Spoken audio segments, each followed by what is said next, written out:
bipolar.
Ice up, son.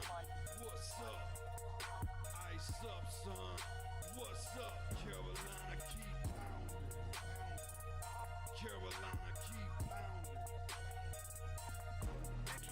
The Panthers on the prowl will continue driving down the field to the red zone. We just got a first down and 10. Smitty on the loose, wide open Ted again. Stack 6 more on the board, looking like a win. With the 6-game winning streak, put them out their misery.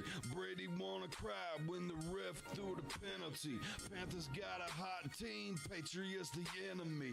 Draw the first blood, different team than we used to be. Cam swerving through the traffic, signaling a first down. Fans on their feet and the crowd getting really loud. Offense did a job off the field, there's a towel. Bank of America, stadium is going down. Defense got him pushed back to the end zone. Hardy with the sack, that's a safety and we got the ball. Rushing on your shotgun, staring at the barrel, y'all. All New England fans hear him saying that ain't fair at all. Ice up, son, what's up?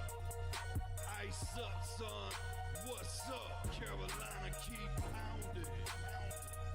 Carolina, keep pounding, pounding. Ice up, son, what's up?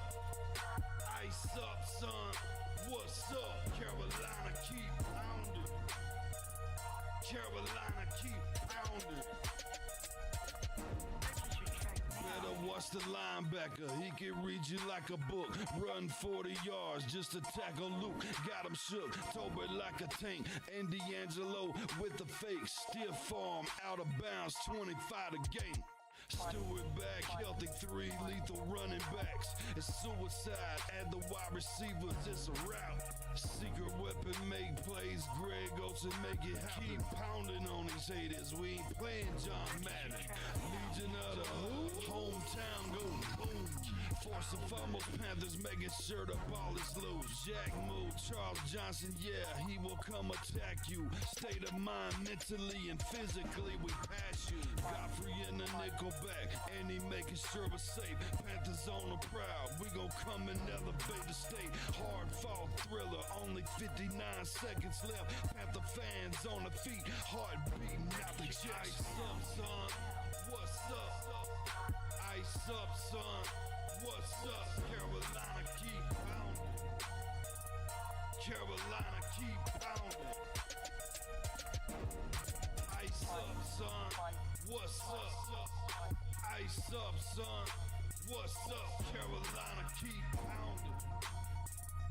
Carolina keep pounding. Ice up, son, what's up? Ice up, son, what's up? Carolina keep pounding. Carolina keep pounding. Ice up, son, what's up? Ice up, son, Carolina keep pounding. Carolina keep pounding.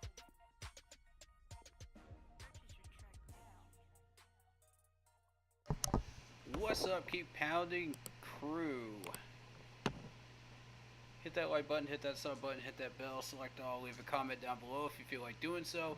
And don't forget to check out the Facebook group page, Keep Pounding in all caps, for in-game posts, polls, opinions, and reactions to NFL news, such as scheduling for the channel and for the off-season, plus the Fantasy Football League, which starts up in July. So, Home Depot hates when you do.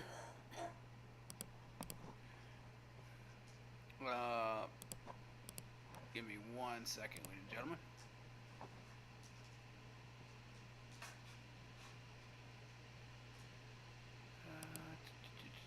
What's going on, guys?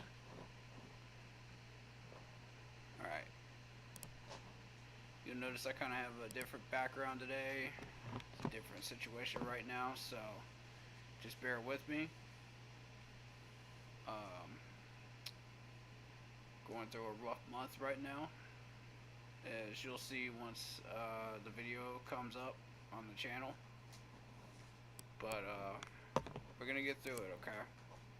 Gonna get through it.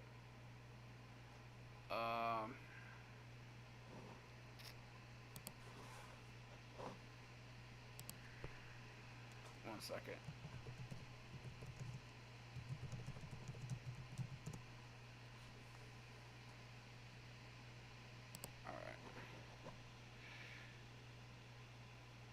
Alright, so today we're going to be focused on episode 2 of the Blueprint.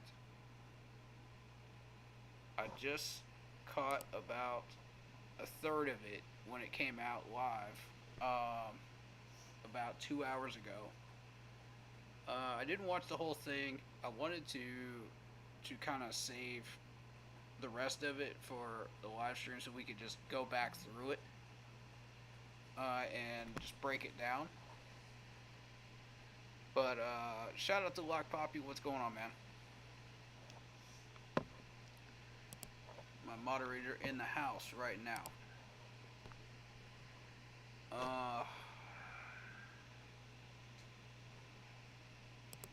Alright, so some big news right now. Let's just go ahead and address the elephant in the room. The city of Charlotte, 60% has gone against Tepper's proposal to upgrade the stadium. Now, what's that going to mean for the franchise and the team? We'll see. They were trying to get this done before the end of the month. I don't know that it's ever going to get done. Um, to be honest with you, because the original proposal was such a disaster. So, for those that don't know or didn't catch the first Blueprint episode live stream that I reacted to, I kind of went into detail about this, and also the last gaming live stream I did too. Um, but you're essentially dealing with Tepper asking for 650 million from the city of Charlotte, and I gotta be honest, the city of Charlotte is asking the right questions right now. If you've seen the article, you understand why I'm saying that. Because, and if you've seen my reaction to this, you understand why I'm asking that too. Because there's no reason at all why the city of Charlotte should agree to this at all. When we're dealing with an owner that is basically an idiot, cost the city of Spartanburg $8 million worth of profits, screwed up the city of York, South Carolina, and never completed the training camp there. So what makes you think he's going to complete anything having to do with Bank of America Stadium? I mean, fair question. Fair question at this point. I'm not even going to argue it. I've watched enough of this to know that yes, a few of the things that he has requested, yes, are good things in the package, but the majority of it is pure garbage. Okay, sure, yes, you want to improve the restroom areas, you want to improve the seating, yeah, you want to improve the team store. Yes, you want to improve the handicap stuff, to help out the handicapped people. That's awesome. I'm all for that. But where's the rest of the needs? The parking needs help. The turf needs help. The security needs help. Where is that in the proposal? $650 million you're asking the city of Charlotte for that. That's a joke. Like, anybody could put a bunch of billboards and stuff like in Bank of America Stadium for the low cost of probably $200 million.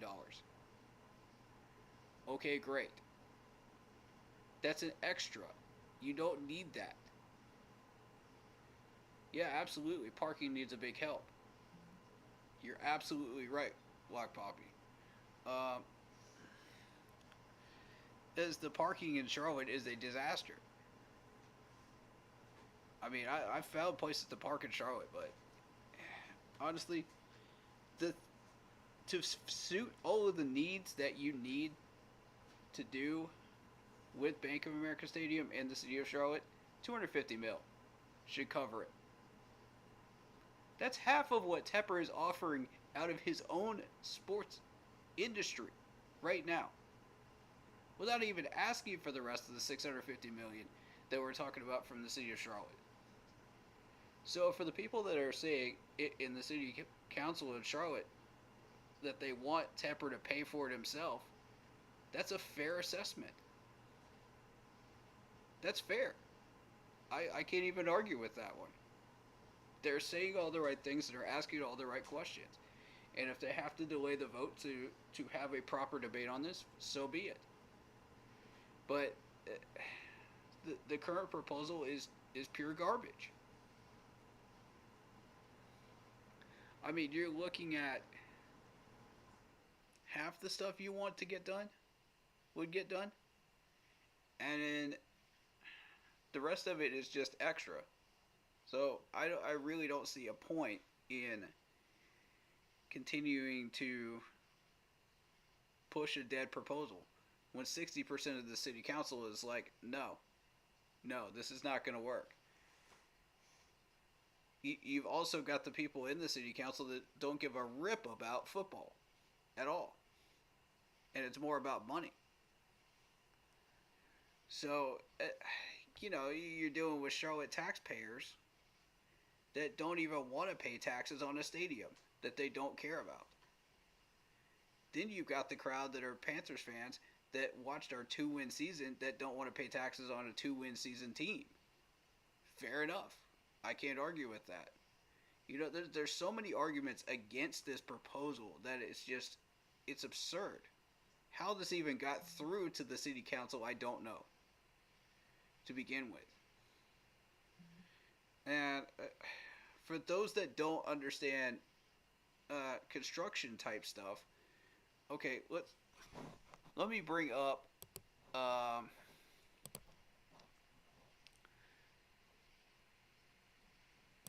stadium design. I want to see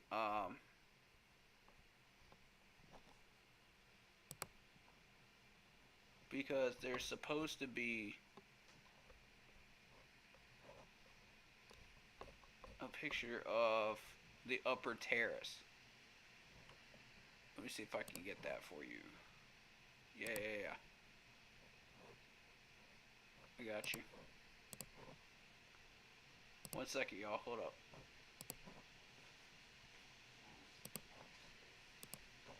This is what we're essentially looking at here.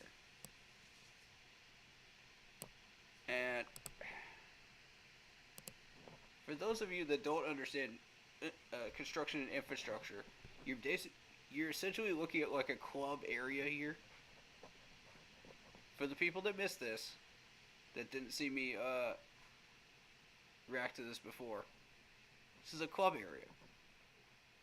Now, as you know, in club areas, these people put a lot of their supplies on the ground in cardboard boxes, correct? That are stocking up the club. Whether it be alcohol, whether it be drinks, whatever it may be. Food items. I've had to do a lot of this in restaurant work. So, what you're seeing is this.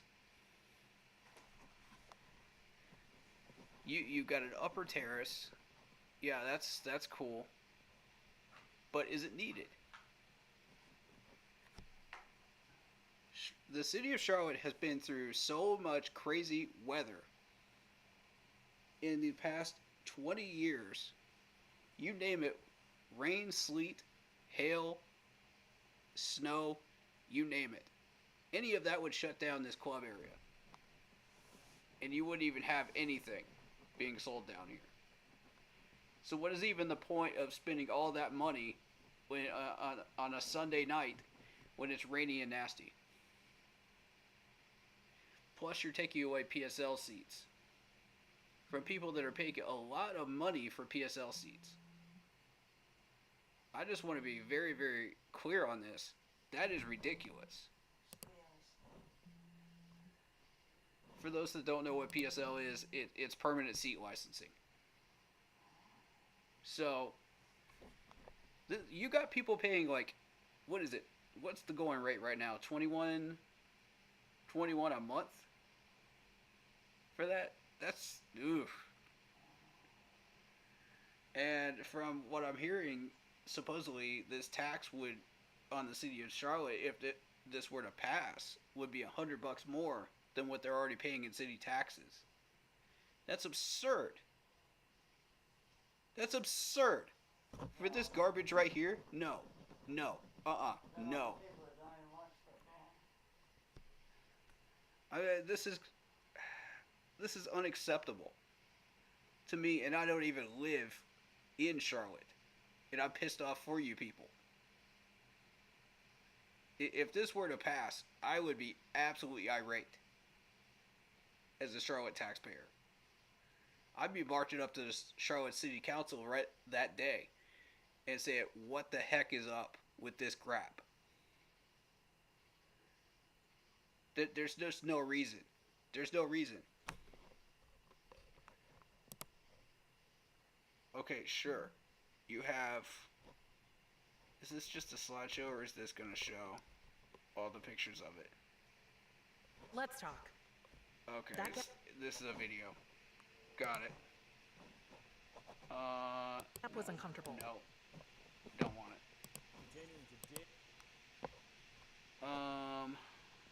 But yeah, there's a whole video there.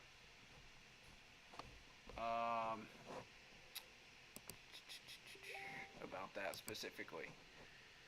Let me see if I can bring up the designs. Stamp. Alright, see, when you're talking about, like, for instance, the Atlanta Braves layout of a baseball stadium, you got this club area over here that is typical, right? And that's because they can afford to keep this open when it's not raining. You could substitute any baseball team stadium. They have a club area outside. But they're allowed to get away with this because they don't play in bad weather. Football, you have to play in bad weather. This is typical. And that's why I'm saying, like, with a club area, like what we're doing with, that you're suggesting there,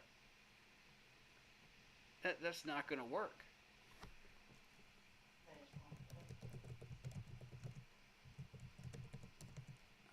New stadium,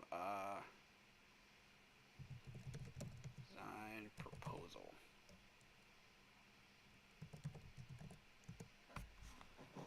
I want to see images. Okay, so there were people that wanted us to have a dome. You know, obviously we're not going to have a dome. That's ridiculous. I'm already tossing that out. You know, why would the city of Charlotte ever approve a dome? Shout out to Marcos Cash, by the way. What up, Panther Nation? What up to you, man? But you're looking at a video board out here. You're essentially looking at, they're trying to copy what they're doing in Europe with European soccer stadiums. Yeah, why even go outside? That's, you know, and it's the same basic design. You know, you got your railings up here, you got your big video board up here. And this is more proof that Tepper cares more about the soccer team than he does about the football team. Otherwise, why would he design it that way? Like, anybody? Why would he design it any other way? This is the same stuff they've got in Europe. Alright, so you're upgrading the seating. Okay, how? The only way I see that you're upgrading the seating is by taking away seats. That's not it. That's not acceptable. And here's an inside look at what the stadium looks like right now. You know, which looks beautiful. It looks great. I say leave it alone. You know, if you... I understand we haven't upgraded our video boards since 2015. I get it. Okay? Sure, a few video boards. I don't have a problem with that. If you take care of the needs, great. Throw in the video boards. But, again, all of this stuff can be done with just $250 million, which is half of what Tepper is throwing in there right now, without even asking for the $650 from the city of Charlotte.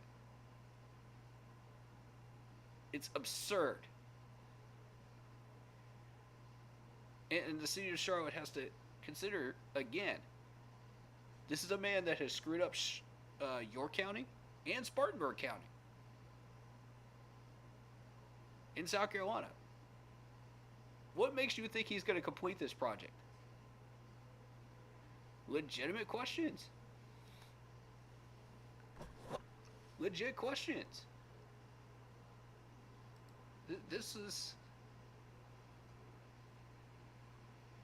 You know, you see all these different stadiums that other teams have built recently. And yeah, I get it. It looks like we're falling behind, sure. Ooh, I haven't seen this one. Panthers pause $800 million project over payment dispute. Oh, here we go. Here we go. That's supposed to be the new training camp, by the way. Who possibly could not have seen this coming? Ding ding ding ding ding! Everybody. All right, so let's check this out. GT Real Estate Holdings invested more than $170 million into the project so far, according to Tepper Sports and Entertainment. But our partners have been unable to contribute an agreed upon investment to fund the construction of the public infrastructure. Rock Hill owes $225 million with an M in infrastructure loans. That's according to Columbia. The company will continue to pay workers for a week after the pause's official date, according to the Charlotte Observer. Now, this was in 2022. This was supposed to be Rock Hill. This was what Rock Hill was supposed to look like. Gee, I wonder why it wasn't finished and it got demolished. Tepper being impatient again. And I invite anybody from York County to come onto my stream, by the way, and talk about this, because I want some answers on what's going on from their perspective. We've heard from Tepper's perspective. Oh, blah, blah, blah. They paid us in stocks and bonds. Yada, yada, yada. You know, we had to shut down work. You know, over here acting like Donald Trump. Like he can just do whatever he wants. Like, it's bull. But I digress. Like, again, there's the picture of the terrace that's supposed to be outside with the railings and everything else.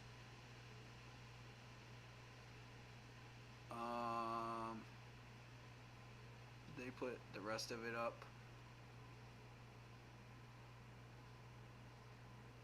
Okay, yeah, see, there's that.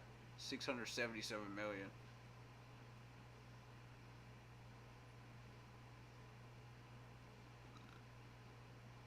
Guess what was not mentioned in any of these proposals? The turf or parking.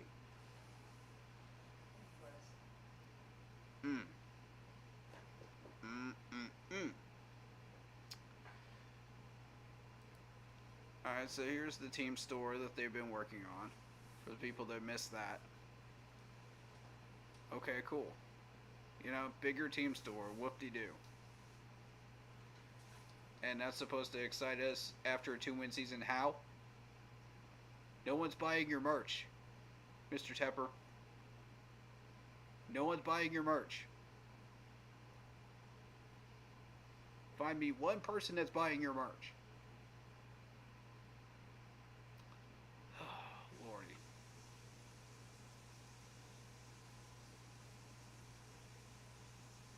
Okay, so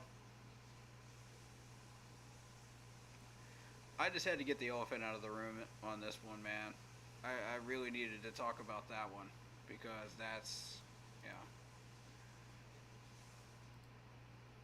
Sorry.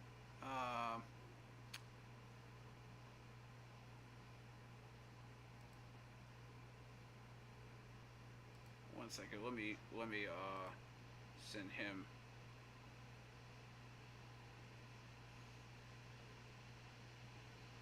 Let me add the screen real quick so I can send him this.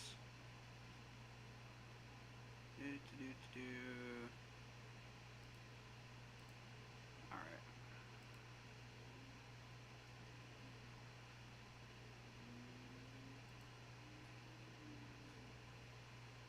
But this is just, you know, this is another example of just Tepper just throwing his weight around. Just doing whatever the hell. Whatever he likes, man. You know? Like, it pisses me off. And it should piss everybody else off, too. I'm not happy about it. Um, let's see.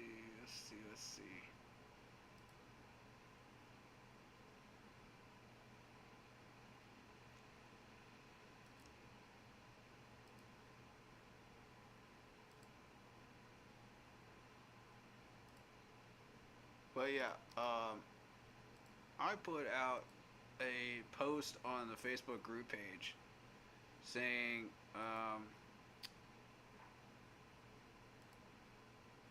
allowing people to sound off on it, because I just think it's ridiculous. I don't even live in North Carolina. I think it's ridiculous.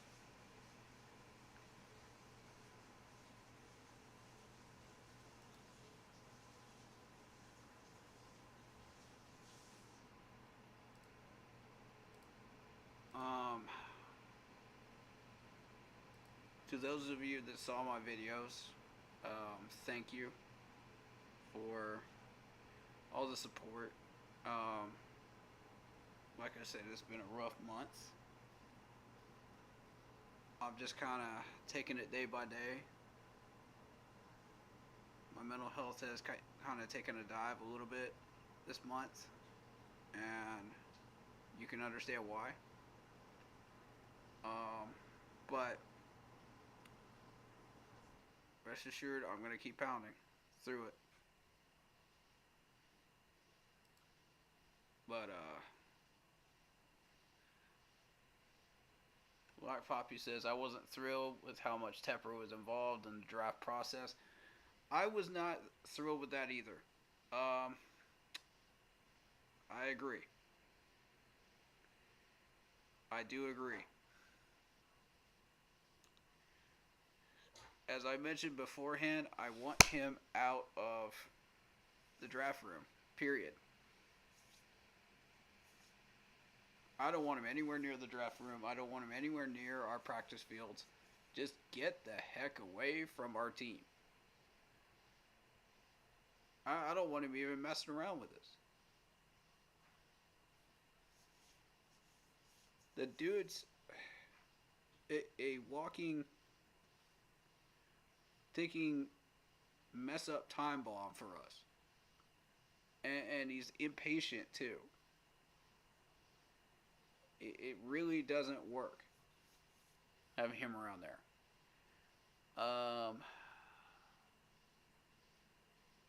It all takes time. Hope for you for the best. Appreciate it, man. Appreciate it a lot. You know, like I said, yeah, it's tough, but I'm gonna get through it. But yeah, if you see like delayed videos or delayed live streams, that's why. You know, just watch the video, you understand. Um, I'm not going to go into it, but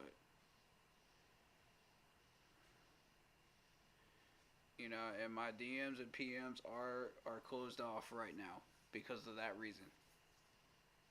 Um, except for the people that I have specifically designated to talk to me. Um, so that's just how that's gonna go.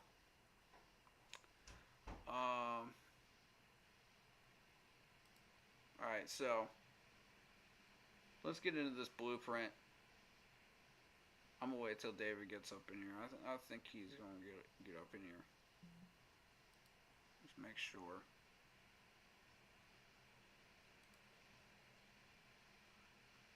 All right, he found it. I think. Yeah.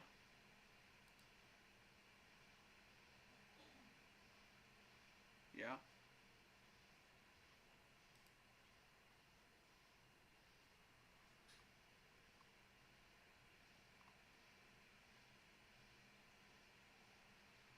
Oh, oh, oh, oh.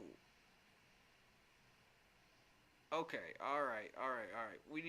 This brings up a whole new avenue of conversation right here. Moose Muhammad is lobbying for the city council to approve the budget for renovating the Bank of America Stadium.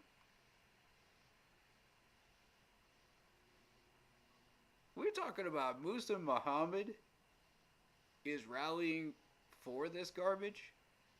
Come on, Moose. What are you doing, bro? What are you doing, bro? No, this is not it. I love you, bro, but I freaking love Moose, man. I do. I don't know why he's supporting this garbage. That makes me unhappy right there. Oh boy. I don't like that, man. I'm just being real with you.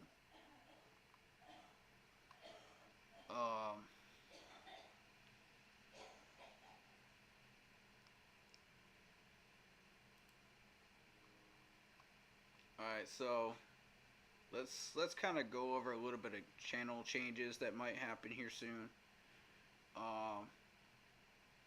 Because of my situation right now. You may see delayed or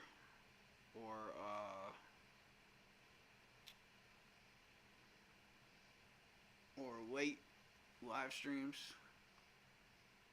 You may see a little bit more blitz on my streams, and don't panic on that. It's just because of the fact that Keep Pounding is a name that we all share together. We're a family. So I want to make sure that that's clear. You know, it doesn't have to be my name slapped on it, you know, as far as like who live streams from this channel. But it does have to be somebody that I approve of, you know, to live stream on it. So if things should progress in that direction to where I can't emotionally or physically do it, you know, or I'm sick or injured or something should happen to me, Blitz would then be the next person that you would see live streaming on my channel to cover what we need covered, you know. And he understands my viewpoints, and he's pretty much almost just like me as far as like how the content is delivered and what thought processes I have. And I'll be sure to give him, you know, the information that he needs, you know, as far as like what I've seen and what I've noticed and et cetera, et cetera, et cetera. You know, that I usually put out there in opinions. That way, like, you'll still get my opinions. You'll still get my thought processes. Like, that won't change. But it's just the face that's going to change, you know, if that should happen. But I just want to make sure that everybody is aware of that, and I made that public, and, you know, I made that crystal clear to everybody. So don't be surprised if you just see his face on here, okay? Don't be alarmed. That just means I'm going through some stuff, and I just need to get myself back together into a position where I can do this again. You know, but I don't know when that's going to happen. I don't know how that's going to happen, but we're entering uncharted territory here. But I was already preparing for this type of thing, you know, beforehand, in case I ever got sick or anything. So, you know, it is what it is. I just didn't expect to expedite those plans, you know, those contingency plans for the channel. But just know that all opinions that you see up there are represented by me and approved by me. So, that being said, again, keep pounding through whatever you're going through, whatever it may be. You'll find the other side. And prayers up for anybody that's dealing with the type of stuff that I'm dealing with as well, or even some other issue that's majorly critical. Hug your loved ones a little tighter. Just be with them, you know. Just be with them. But enough of the mushy stuff. Let's just get to the content. If I can get to the content, man, it'll get my mind off of things. That's what I'm gonna try to do for you guys is just use this content to do whatever I can to just work through it, because I keep pounding. That's what I do. So,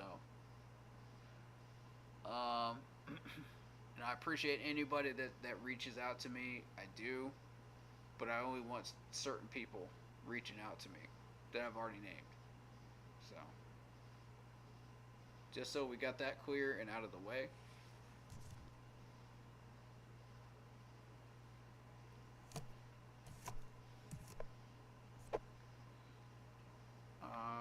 All right.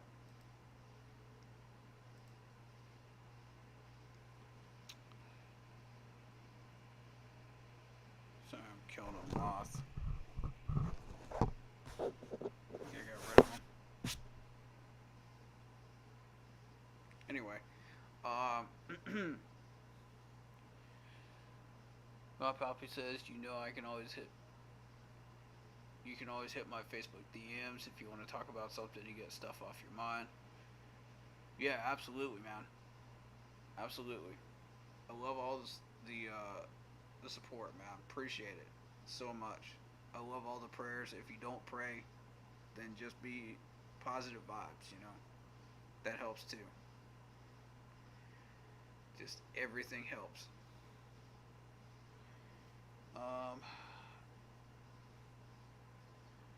As far as after a certain point, I'm going to be very, very busy. Just trying to make sure that everything gets done family-wise. So, you may see a little less of me during that time period of about 3 to 4 months, after that certain point. But, just know that I will try my best to get on here and still put out content, alright? I will try my very best. If I'm not feeling up to it, then I'm not up to it. But it's just what it is, But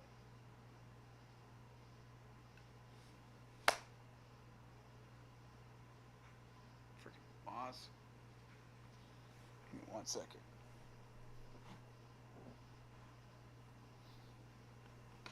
They're everywhere. Anyway. Alright, so enough of the mushy stuff. Let's get to the content, shall we? You guys ready? Let's check this out.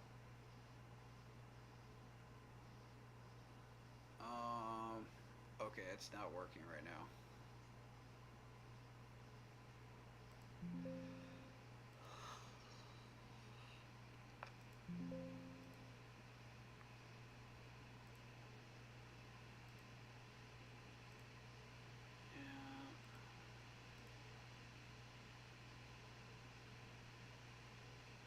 Dang it. Come on.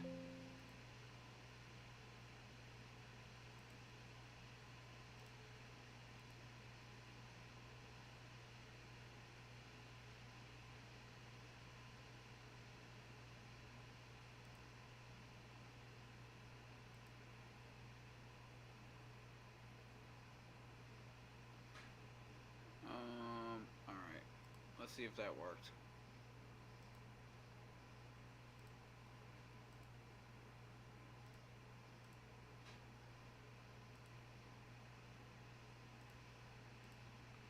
Yeah, that worked.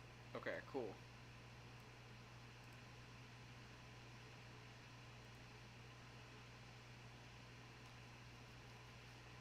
All right, ladies and gentlemen. Do you have any other questions or concerns about the stadium upgrade stuff? Because I know that's been a thing, um, and I know that's an issue right now, a major issue, and it definitely needs to be addressed. Um,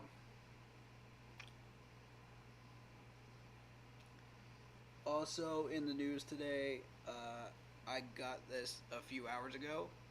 Information that the rookies are going to be reporting, I think on the 17th or 19th. Was it the 19th? And the everybody reports on the 23rd to training camp. So I think that typically they start training camp on the 25th of July. We're still at June 18th, so don't worry. You still got time if you want to prepare for that. But it's going to be up in Charlotte.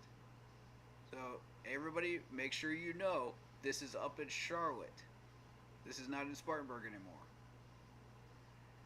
So prepare for being able to watch it in the stadium. That's where I think they're going to be holding it because that's what they did in the COVID year. So that's what I'm assuming we're doing again. With that in mind,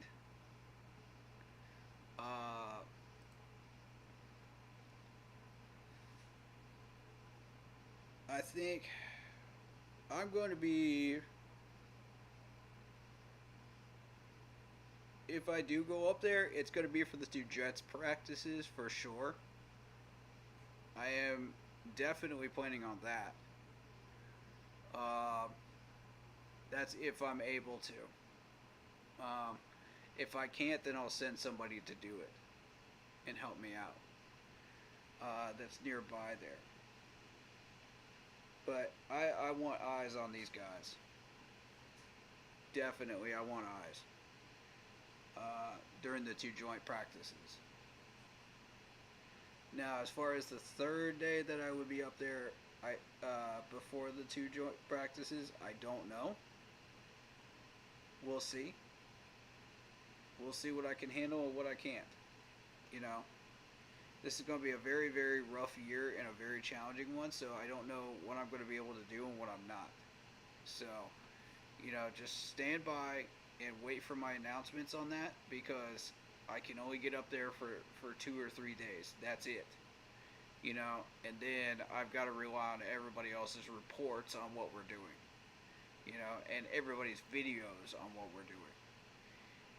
So if that gets us in trouble or it gets us copyrighted or it gets us flagged, then so be it on the channel when I react to this stuff because it's somebody else's content. I'll ask for permission from these YouTubers before I use their content to react to, but, I always do that.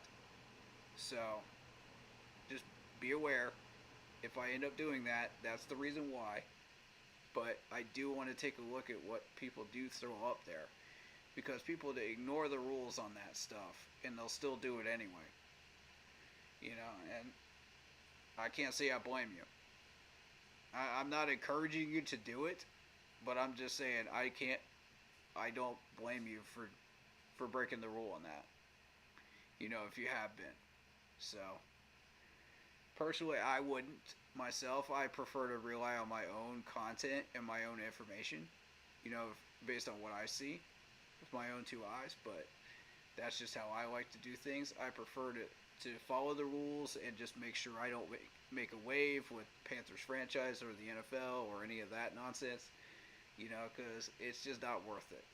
It's not worth the hassle and it's not worth the trouble.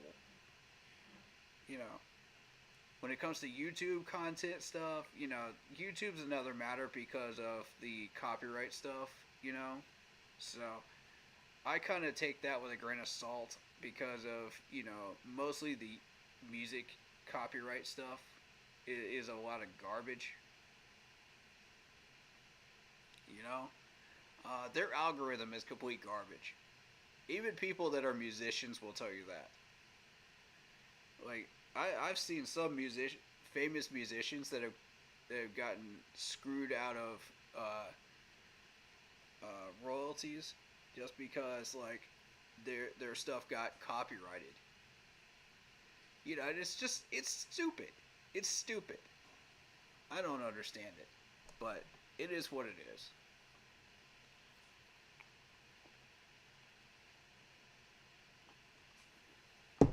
Like even the great Ronnie Radke was was complaining about that recently and said, you know, if you're using my music to do something, you know, you have my permission to do it. And that's going against YouTube, and they don't care. They're still gonna copyright it anyway because of the algorithm and how they wrote the algorithm. It's just YouTube being YouTube, you know. And I feel like I got the same type of result when I tried to do like training camp footage back in the day, and then the fan day video that you see on the channel from like 3 or 4 years ago. Yeah, that got hit with copyright too.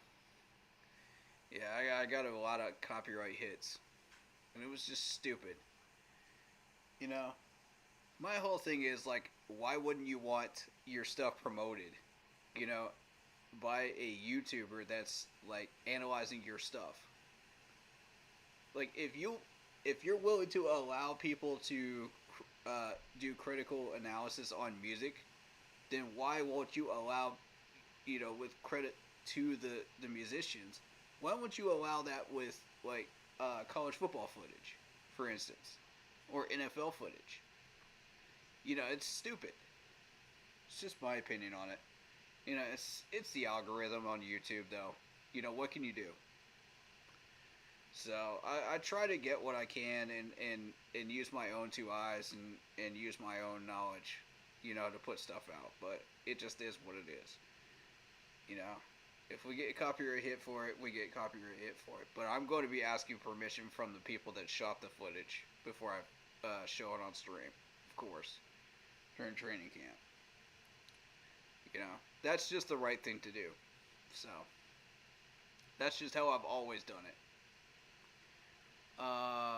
Lot Puppy said, you answered my only question, which was what a PSL is. Yeah, permanent seat licensing. And correct me if I'm wrong, but the going rate right now is like $21 a month, I think. Is that what they showed on the website? Let me double check the website real quick. It's, so I remember it being down to like 21 at one point. What is it now? Yeah, it's 21 a month. So you're essentially dealing with what is it, like a 4-month season? So you're dealing with like 86 or something like that, $86. That's before taxes hit. But I don't know. It gets ridiculous, you know. 6-month payment plan options, 18-month or 48-month interest-free payment plans for one-time PSL costs. You know, there's all that jazz that goes along with it.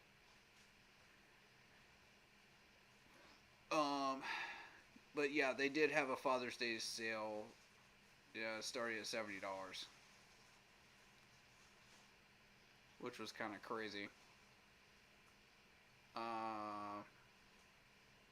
So if you bought like a ticket, you know, for a home game, you get like a meal voucher for a hot dog, chips, and a drink for $70, which is actually a really good deal if you really think about it. And you're talking like the nosebleed section tickets, so that's a good deal.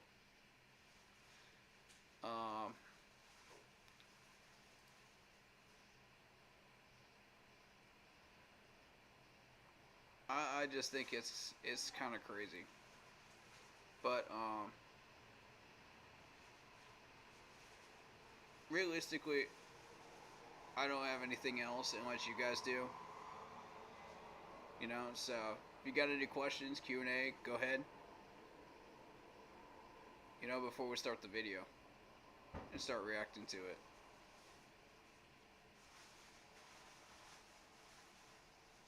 And I will be right back in 1 second. You guys go ahead and throw your questions in the chat.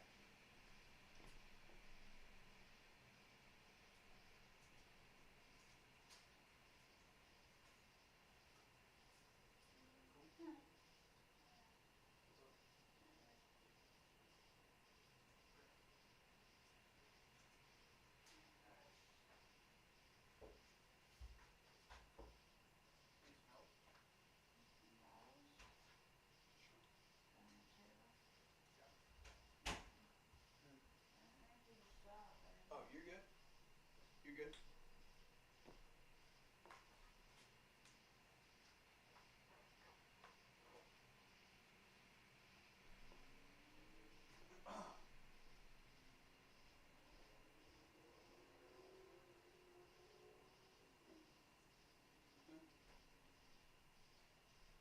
Cool, cool. Alright.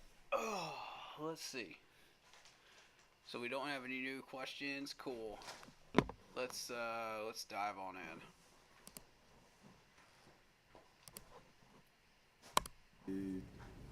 Who we said we want to be, like a physical junkyard dog type team. Like, I think we should be a little picky. Like, who are you guys? Like, really? Who do we really want? We're about to see what the vision looks like for this new era led by Dan Morgan and Dave Canales. One thing is clear, the Panthers have a type.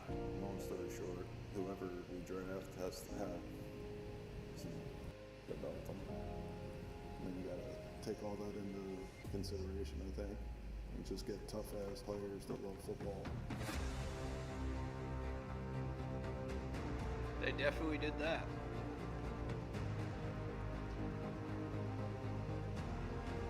I missed the first half of this. You know, I came in during the second half of this when they were doing the premiere. So this is all brand new stuff to me.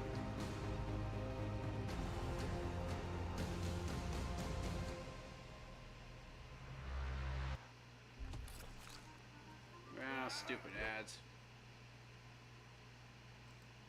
There we go.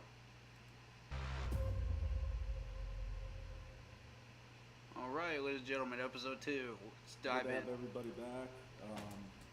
Thank everybody for like your hard work during the season. Like, I know you guys are on the road a lot, so it's much appreciated to be on the road, away from your families, away from your loved ones. So Let me make sure that everybody can hear it on the stream. You guys good? You guys can hear that? There we go. Good? Sound quality good? Is it loud enough?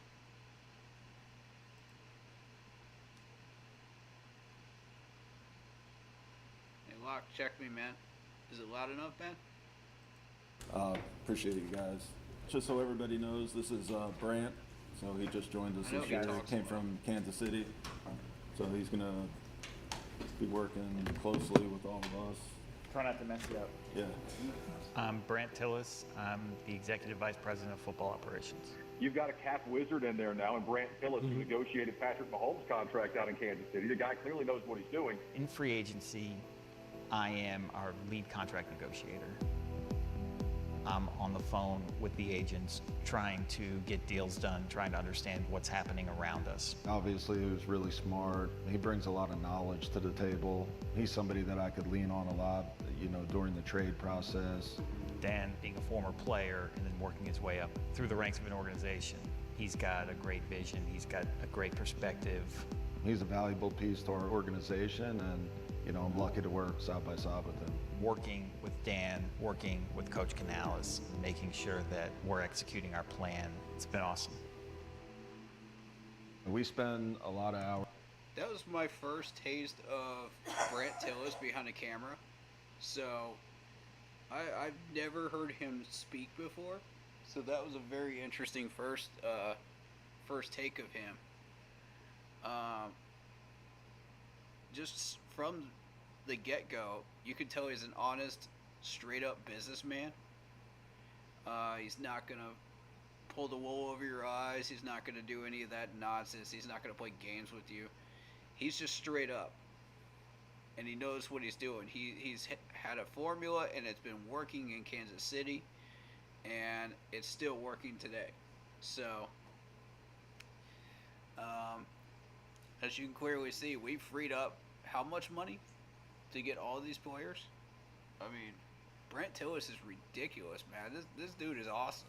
I don't know what we did to lure this dude out of Kansas City to where he goes from the best team in the NFL down to the Carolina Panthers, which just came off a 2-win season, basically the worst team in the NFL by a long shot. Like, how do we lure this dude here? It has to be Dave Canales, because I just don't see any other way. You know, it's definitely not Tepper. So I don't know, man. I'm not looking to get forced in the mouth. I'm appreciating it. This dude is amazing.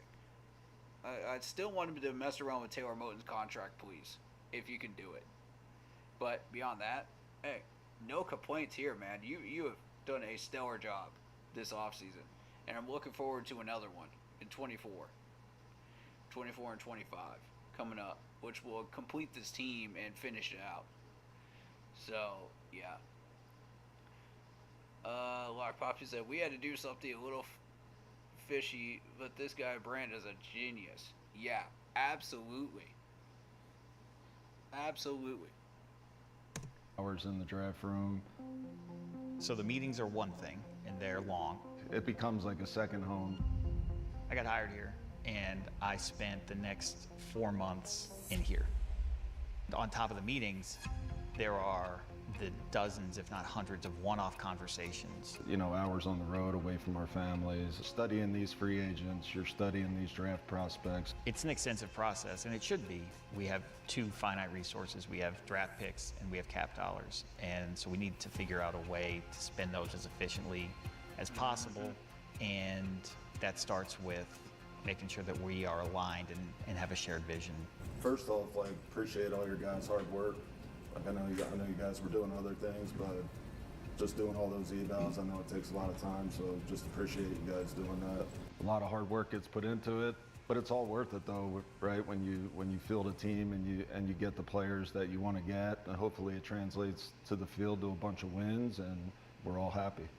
We're looking for toughness. Like, we're looking for guys with competitive edge. Like, we need some competitors. We need some tough ass Steve Smith, like, playing with a chip. Like, we got to get back to that. The goal in free agency is to challenge our roster. Who can we add to our team to challenge the players that we currently have here? You need to be flexible. And the cool thing about free agency is when you miss out on players, which happens all the time, another opportunity presents itself. Once one door closes, another one opens. It's the same thing in free agency. I think right now all options are on the table. I don't think it's just one thing or one position that we need to add to. We just got to get better at all facets. It's about improving the Carolina Panthers. Bryce is just one piece of the puzzle. Obviously, he's the quarterback, and I get your question, but we're looking to build depth, we're looking to build competition, and we're looking to build a team that this city can be proud of. We just wanted to get the best possible players that fit what our coaches wanted. What we do now is just kind of go by position, just kind of talk about what you want from like a player prototype standpoint. Disruption and being dynamic on the edge here. To have those ball skills to go out and get the ball. Communication is huge, obviously, from that position in our defense. We need a dog movement is what we need. Most teams will build around their quarterback and accent their quarterback strengths. You know, the first thing I wanted to make sure is that we build it right up front. We wanted to stabilize the offensive line, the interior offensive line. I think those guys cannot be narrow body guys. They got to have some girth to them, some width. You know, these 305-pound tackles ain't making it anymore. What do you guys see Hunt, like you talked about the top guys in the league, and then the next year, and then the next year after that. Like where does Hunt fit? Robert Hunt was a player that our coaches and scouts had pinpointed early. Robert Hunt was my number one guy. Obviously, he's got power and explosion in run games. Watch Robert Hunt. He's gonna be the guy, the ringleader of the O-line, like saying, "Hey, run behind me." I can't think of too many other guys. Stuff I saw him do. I know I haven't had a guy like that probably in a long time. That would be a phenomenal body to run behind because he tries to finish and kill people, and he loves to. This brilliant device keeps your home cool in summer. That's awesome. Yeah, like I said, it's really fun seeing like some of these other coaches get involved in this conversation and meeting, you know, and hearing what they have to say about specific positions, you know, like the offensive line. You're looking for wide-bodied guys now, you know, not just 300-pound guys, but like wide-bodied guys, you know, and that caught my attention. I was just like, wow, okay. So you want somebody like Robert Hunt that you can run behind. Big, girthy guy. Okay, cool. Cool, I like this. This is cool. Black Poppy says said Bryce is a big piece of the puzzle. Morgan said he's one piece. Interesting takes. Yeah, I agree with that. Let's continue. Those deals are always fun to do. You're acquiring a very good player who's talented, and he can help us. If you are a guard and you are good at what you do, you are getting paid. Robert Hunt cashes in to head to Carolina, protect Bryce Young. 5-year, $100 million deal with the Carolina Panthers. Listen, how you doing? Nice to meet you, man. How you doing, Dan? Good to have you. $100 million. Happy to be here, man. I still think that's nice to meet you, Brent. How you doing? Run, whatever you need me to do, I'm here to do it, man. Whatever you need me to do, I'm ready to go. Put me in the red zone, around the 10-yard line, fade me up. That's it. That's all we need. Fade me up. Fired up. Yeah, I'm fired up as well. Nice to meet you guys, man. Thank you. Let's do it. I thought Mike McDaniel was swag. You might got him beat. I think you got him beat, man. I think I'm gonna bring definitely energy. I'm gonna bring leadership. And I'm gonna bring nastiness. He definitely bringing that. I like so my far. tape. I think I put my tape against anybody. You know, it's the reason they got me here. I think my tape is comparable to the best, and I think I am maybe one of the best. So. XZ, tight end, fullback, running back, whatever you want to do. Just throw me there, and I can do that too. You need me to catch a ball? I catch it too. I can catch that. We all saw that tape too. I do that too. I'm here because I want to be the best, and yeah, I'm gonna play my ass off to be the best. So, yeah, that's that. Nice to meet you. Timo, nice to meet you, brother. A lot of good things about you, dog. Excited to work with you. I think it all starts up front. I mean, every coach will say it. We put that to the checkbook this year. Like, I like how Lewis bred and the way he plays, like, physical. Yeah. I think these two guys, this offense, but we're going to play ball, upgrade this team right now, possess the ball for our defense and get some rest so they can kick ass in the fourth quarter. You talk about dogs. Yeah. That's what we get. No doubt. Yep. You see that? I see you, I do. That's you. I'm gonna be out there.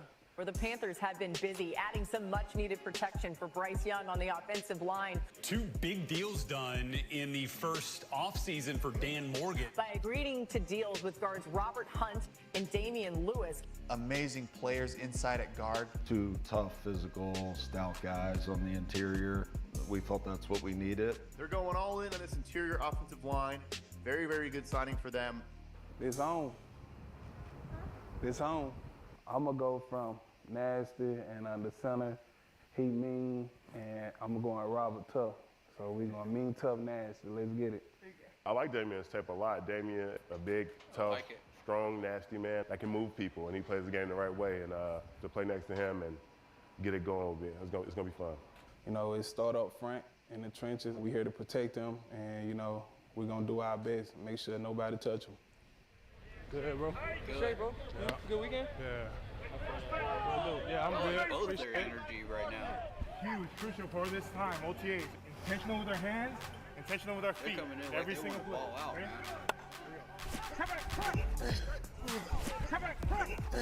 Yeah, look at that mean, footwork. Tough, nasty, offensive lineman. He's here to block your quarterback forever. Damian Lewis. The offensive line signings? Oh, This is like two starting guards and a backup tackle. Josh Nyman. We had just attacked the offensive line. Is he protected up front? It's going to help the running game a ton, which will help Bryce Young. Claude. Oh, the left guard. If you're the fan base down in the Carolina Panthers, you're going, thank God.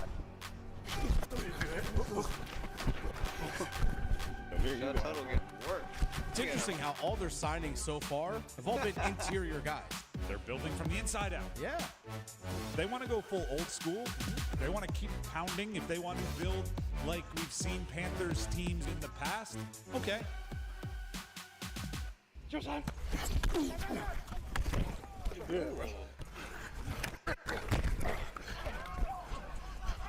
Okay. Woo.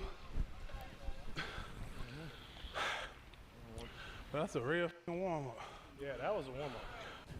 Critical factors for a defensive end, extremely tough and competitive. Before we continue, I mean, these are without pads. I want to see what these guys look like with pads. Then we're going to see what these guys are really made of in training camp. Because we got some ideas of what we want to put strategy-wise out there, test out in preseason.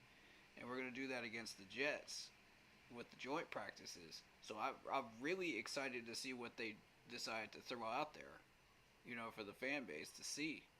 So that's going to be a lot of fun.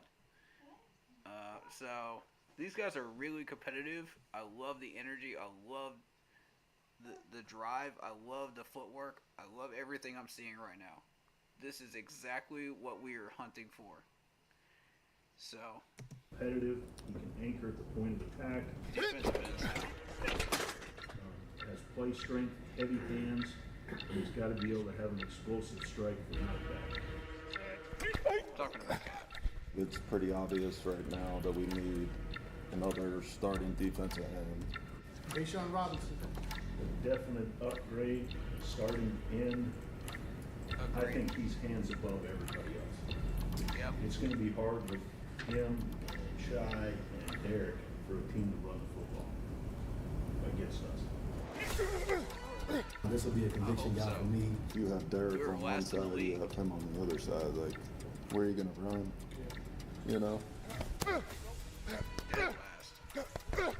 I agree with Josh. I think there was him, and then there was a line of the guys I looked at. Oh, you were straining. Hey, we're right hand. He's straining. I'm not straining. Far from it. No. No, I'm trying to tell you, man. I got you here. You straining. I just threw you. Leverage, baby. How do I describe myself? Mean, nasty, aggressive, angry. We ain't friends on that line. I'm gonna dribble you. I can't mess you up. I'm here to hurt people's hearts, hurt people's feelings. I like fighting, I like that. In the D-line, you're hitting every play, so it's like a fight every play. As a competitor, you want those things on you. You know why? Your brothers have your back. Your brothers are willing to work for you. They're willing to die for you. They're willing to do anything out there for you. Iron shopping iron. Let's get better. We're here to just, can I cuss? It up. My whole mindset, it up. I like that. Okay, A-Shot. Okay. Okay. Sean's got me hyped He's up going to now. piss some people off. Let's go, man.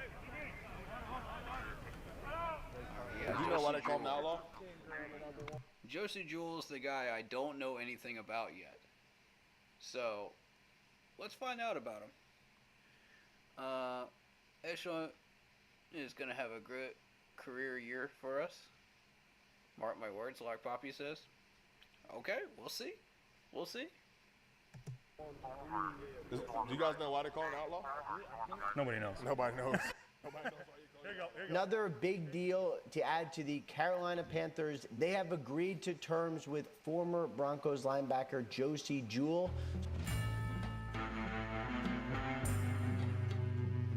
Let him speak up. I want to hear what he has to say. Did you see the little six shooters after he makes that tackle? Yeah. Kyle, his nickname is the Outlaw. How do you think his parents named him Josie? Yeah, so the Outlaw Josie Wales, it's a movie with Clint Eastwood, and it was filmed a long time ago. My dad named me after him.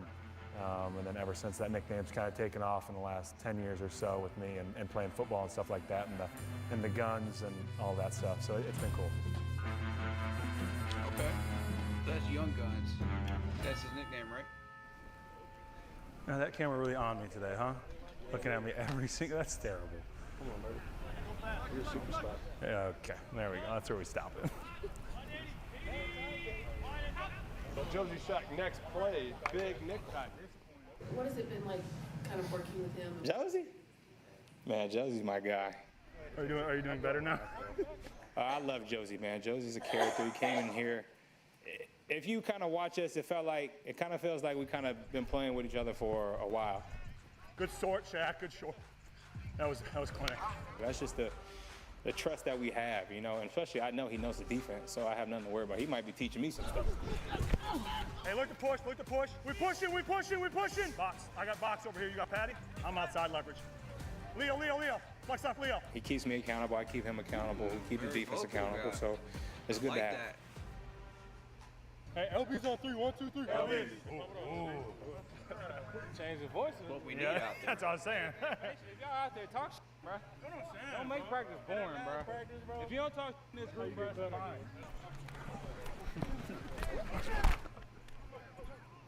Damn.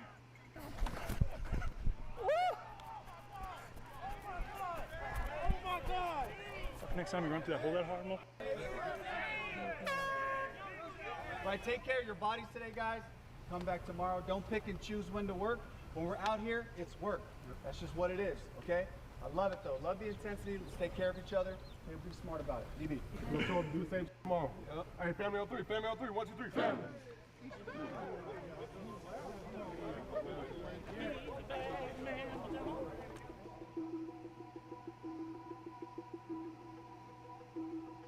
Yeah, let's do it. Outside linebacker next. Prototypically, we want length. This has got to be our alpha position on defense. Elite pass rusher that has to be able to win more one-on-ones than they lose. Not only disrupt the pocket, but they got to be able to finish and get the quarterback on the ground. That's what we're looking for. That's what we need. Disruption and being dynamic on the edge there. That's the prototype.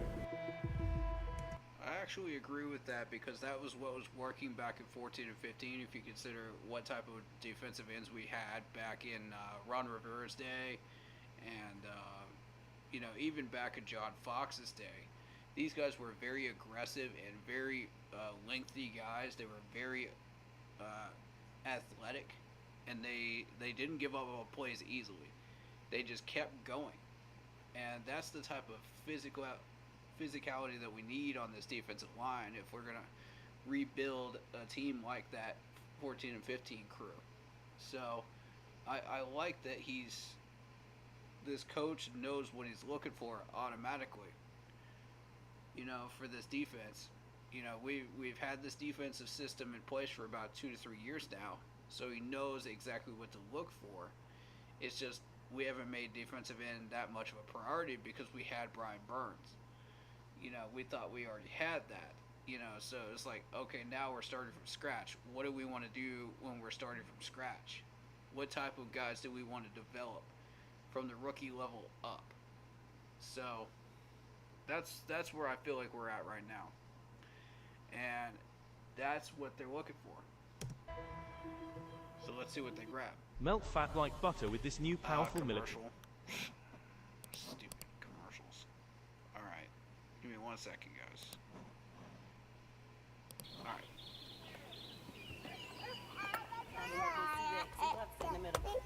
I'll get her. All right, let's go. Huh, Ju? Go back there with Mommy.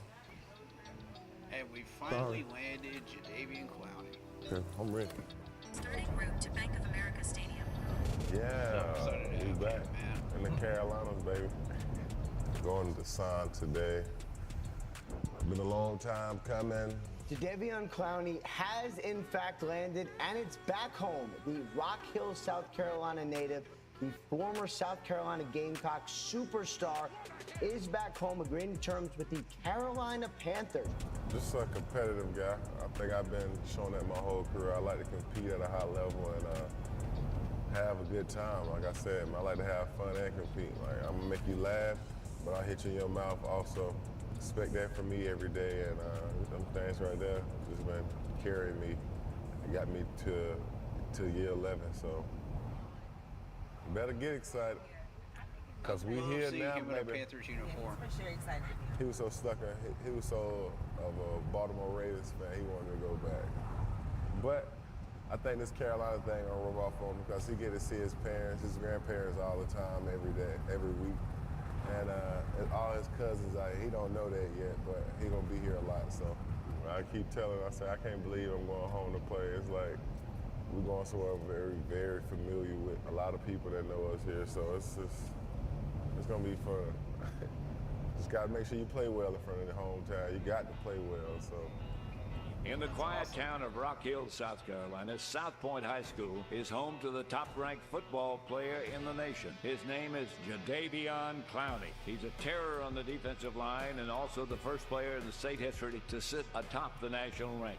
They put me in, I really ain't want to play, but I started making a lot of plays, so I said, I started liking their position now. I love it. Just take one look at. For those that don't know, Rock Hill is part of that circuit down here with Gaffney and Burns High School.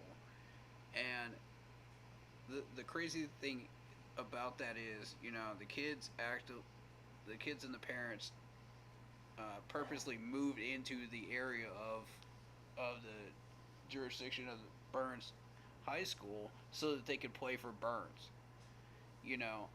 And it's not even about the studies of the high school course catalogs. It's more so, oh, I want to play for Burns. You know, it's like, okay, well, we've got enough money, let's make it happen. You know, it's like, if Burns wants you, you're going to play there.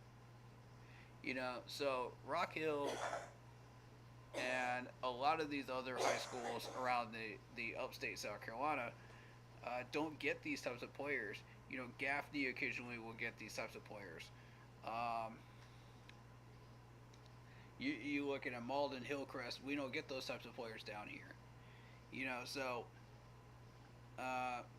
when you see players like this go to a place like Rock Hill and they ball out at Rock Hill, it's like, whoa. You know, you just never know where the next legendary NFL player is going to come from in South Carolina. You know, and they end up in places like the University of South Carolina, you know, Clemson, you know, all these major universities around the Southeast. And then you start to really see them shine after that happens.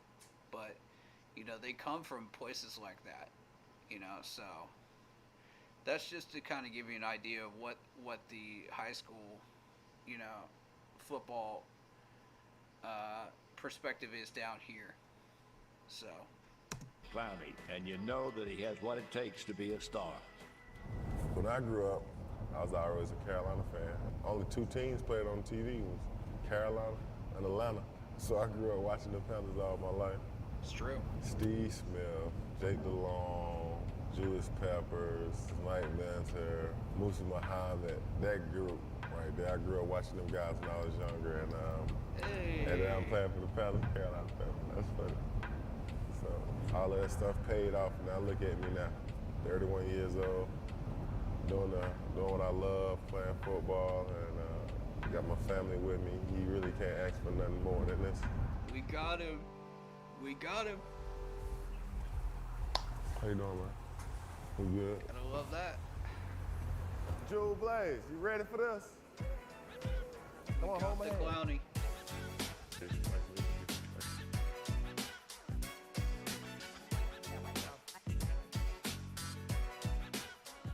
is my friendly baby right here. Oh, you want to give me a hug? Oh, she friendly. She friendly.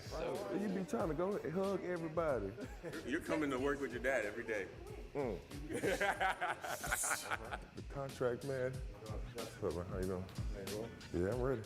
Yeah, it's a lot of emotions going through because I'm home, man. I'm home. It's been a long time. I've been playing everywhere, all the way at the top corner of the map in Seattle. Good to be back. Slow down, slow down. Boy, running, what are they running for? Oh, man. There it I is. got my 7 back, man. Let them know where we at with the Carolina 7 gonna be up this year. Oh, man, we back. What's up, bro? What's up, bro? How you doing, man? Good, bro. How's it going? Good. Good to meet you. Yeah, you too, bro. How's it been going so far? Good. Yeah. Just came to say what's up to you. Yeah. Respect your game, bro. No, I appreciate it, man. since No. Minnesota, my rookie and stuff. You nice, bro. I'm excited to have you here, man. Yeah, bro. Let's work, bro. We need to have a little duo here, man. I'm looking forward to it. Sure, bro. Nice It'd be good to have you. You gotta have a little duo, for real. What's up, bro? Let's do it, bro. I got you, bro. The Deontay Johnson trade, Yeah. I love that move. This is huge for Bryce Young. They need a receiver to go with a young quarterback that could potentially help his growth. He's a perfectionist. If my throw's a little behind, if the route's a little off, whatever it How you is, doing, man? you know, as a quarterback, it's super encouraging to see someone who cares and is dedicated. You can tell he's put a tremendous amount of work in throughout his life to be where he's at now. I got a lot to prove. Like, that's just me. I feel like that every year. He knows how to get open. He's a bona fide route technician. One of the best one-on-one route runners in the league. My play style and what I do on the field, a dog that's hungry, that's always trying to make a play. He really masks his intentions, and the DBs cannot get a beat on him. I still look different in that uniform. It look good though. It look good though. What is your thoughts on the additions they made here? Yeah, I'm super excited. You know, they're all hungry, great players, guys that, you know, obviously are going to contribute. You know, there's a lot of newness here, a lot of new ideas, new energy, new people. Right now, the mission is just for all of that to come together, us to get on the same page, and then focus that so that we can turn to winning football. It feels like this year everything is in line. They have exceeded my expectations. This is a lot of very good complementary pieces together. Really just how you come together, like how you willing to work, how you willing to sacrifice your time. I can't wait to get out there, you know, showing what I got. Do everything I can to help this program win games. I feel like it takes everyone, it takes a village. Hopefully we can do something special and turn this thing around. So I want to be a part of that. Thinking we start cutting carbs. It takes a village, guys. It takes a village. I agree with that. A lot of complementary players who know what they're doing under that system. I like it because everything feels like it's actually in line. I feel like this defense fits me perfectly. I can come here and really make a name for myself, showcase what I can do. I'm excited about what we're building. Everybody playing hard. Our goal is for him not to be touched. I do feel like the Carolina Panthers' defensive line and their front seven could be better than what it was last year. This defense is, have all the traits that a great defense has, which is physicality, playing fast, getting after the ball. Intense, aggressive, hard-hitting. That's the things that come to mind. A'Shawn Robinson, Josie Jewell, Jordan Fuller. He's spoken highly of Dane Jackson, said he was one of the guys he was looking at, wanted to get with him. You know, last year is what it is. You know, there's learning, there's growing, and we talked about it, but we're focused on the future. So it's all about learning the offense, learning the people around us, getting these reps out on the field, getting the chemistry down. Really, right now, all we're doing is focusing on this year. Dan Morgan just made some real GM moves, and everything feels like they're in alignment, and so now we just feel better.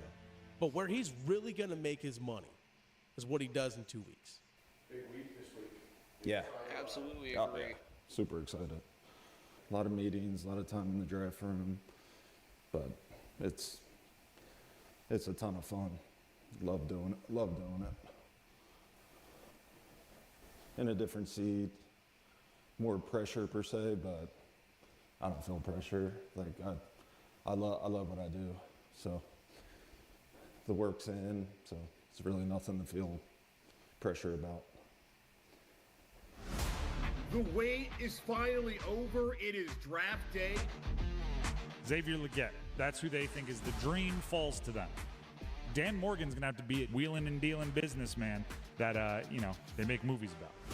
Actually didn't have any nerves. Like, I just felt good. Like, I felt ready. I felt excited. but my cousin just texted me. He said, "Good luck tonight. Hopefully you don't make any big mistakes like in that Kevin Costner movie." Look, the draft is exciting. You get a chance to see the future of our league come in. He's like, would you trade up for the guy that I like? I said, yeah. Same guy you like.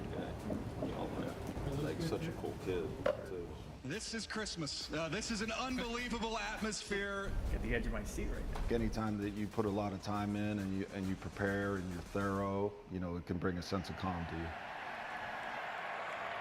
Okay, the 2024 NFL Draft is now underway. I'm not used to not having a first-round pick, but it also was a great opportunity to let the draft come to us.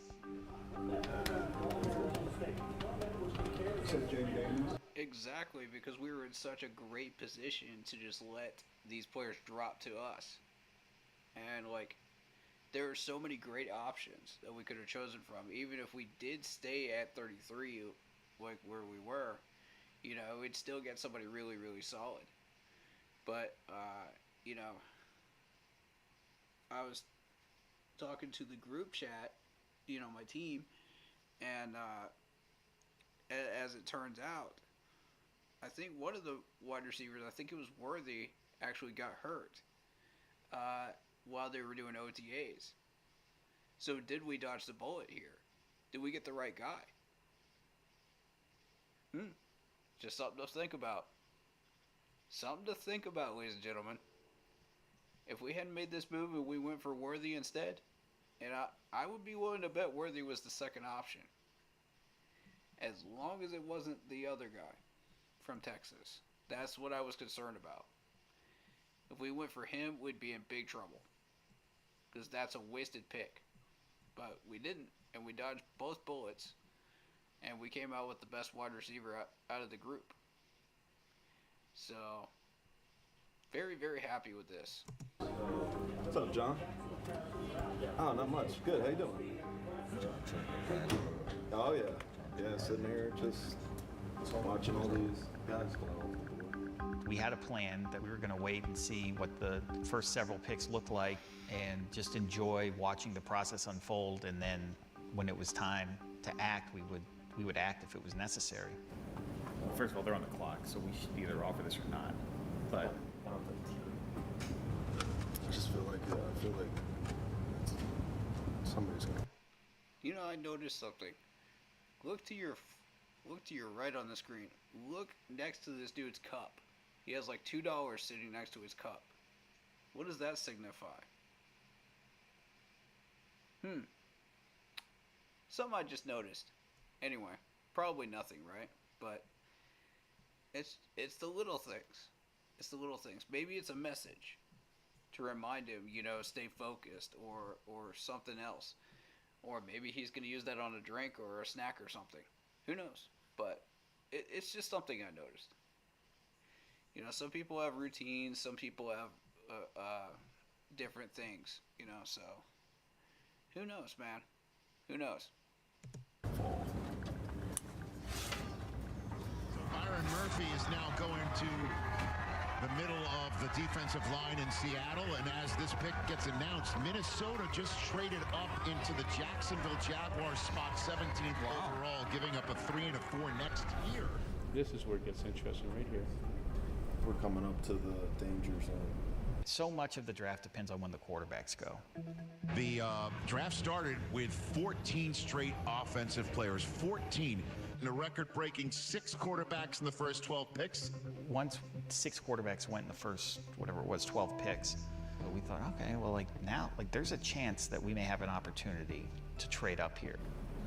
They're trading back. That is rare. Buffalo, yeah. That's never happened. So if they get Worthy here, then we got to trade up to get Leggett. We just waited, and then... Ooh, there it is. There's the cough rope. There's the confirmation right there. What did I say? Worthy was our second option, right? Worthy was our second option. I told you.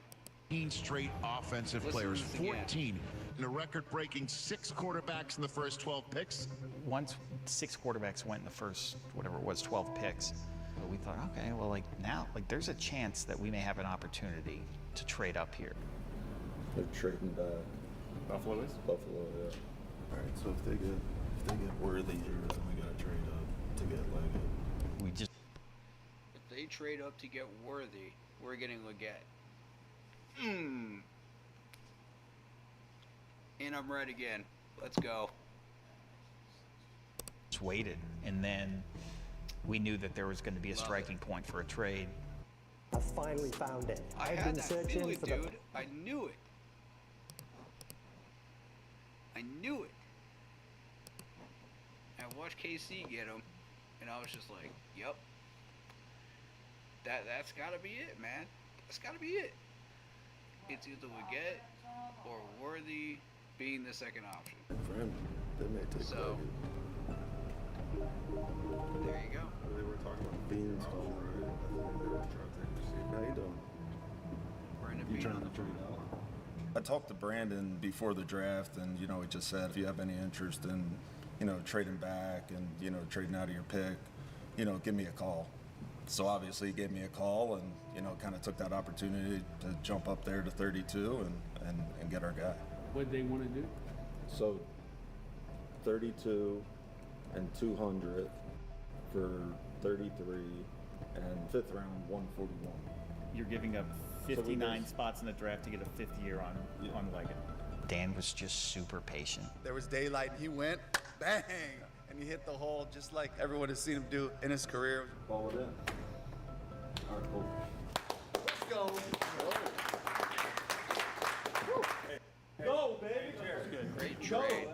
That was a genius trade. Getting a little nervous there.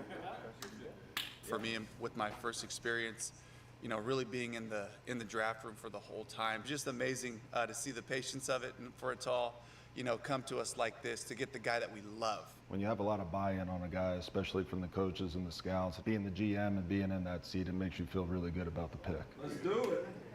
Most there. All right, we're going to call it in, man. Most out. Enjoy it. Oh, yeah. The Buffalo Bills have traded the 32nd pick to the Carolina Panthers. We pretty much had Buffalo on speed dial before that first round ever started. I knew we had somebody on speed dial. I wasn't sure which team it was going to be. My money was on trading down from 33. But, occasionally I'm off. And Dave Canales used this as a smokescreen. He knew that everybody was saying, "Oh, we're not going to trade up. We're not going to trade up." Guess what? We traded up. We did exactly what everybody didn't expect us to do. And Dave Canales has been a master of disguise when it comes to smoke screens. So this is yet another one of them, where he just turned this into an absolute win. He knew the Chiefs were going for Worthy. He knew the Bills were not going to go for Leggett after that point. So he said, okay, Bills are on speed dial. Guess what? Trade up. We got her. We got our man. Worthy's hurt, and we got our guy. I'd call that a win-win-win right there. You don't... The board was falling perfectly for us.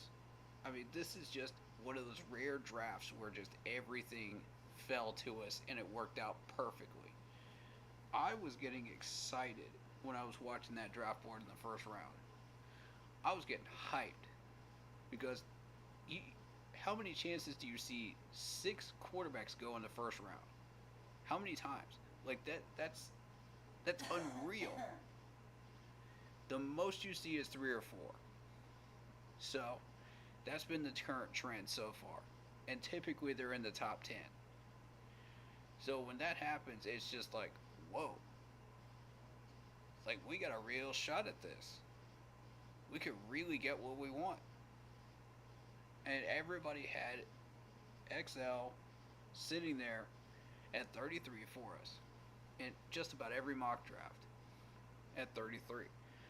So, to see that board go exactly the way we wanted it to, and in the exact way that we wanted it to, was just beautiful. It was masterful. I'm still hyped. I've still got chills. I've still got chills. So, that was awesome. With the 32nd pick in the 2024 NFL Draft, the Carolina Panthers select Xavier Leggett, South Carolina. All right, so this guy, one of my conviction guys. So you got to start with the combination of size and speed and mobility. Over 6 feet, 220 pounds that can run like he does. There's only a few guys that come along like that, and it only happens every couple of years. It's really special to watch, and you know it immediately. Yes, sir. What's going on, Paul? Yes, sir. I ain't gonna lie, boy. I feel different with that helmet on, boy. Helmet tight than a mother, boy. Push him to him. We blocking the corner unless it's quarters or late rotation. Yeah. I got the big bump.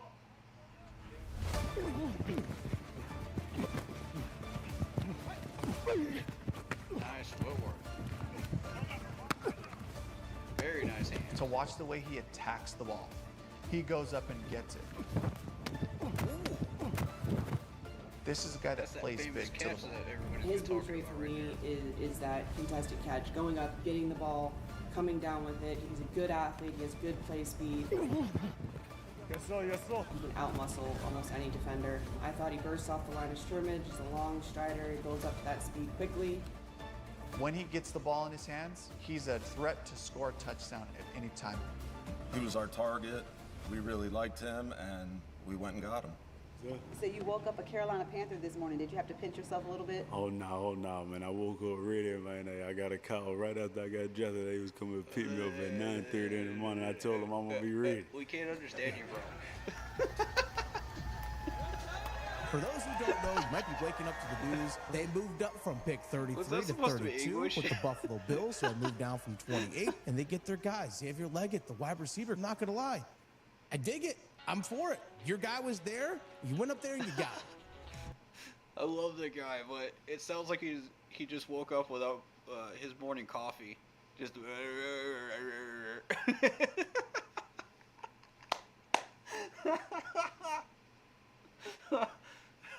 I'm so happy we have subtitles, dude. We're probably gonna be hearing a lot more of that. I'm probably gonna be making fun of it more, but just know it's out of love, man. Just know it's out of love.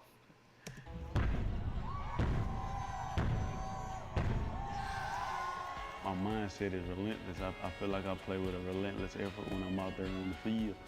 My ball or nobody. My ball or nobody, man. They had to move up because you spilled the beans early, man. Man, like, okay, 33's out of the question. He said it on the phone. He said, so you can't give it away, man. You can tell him. I'm like, man. Hey, man, we here now, man.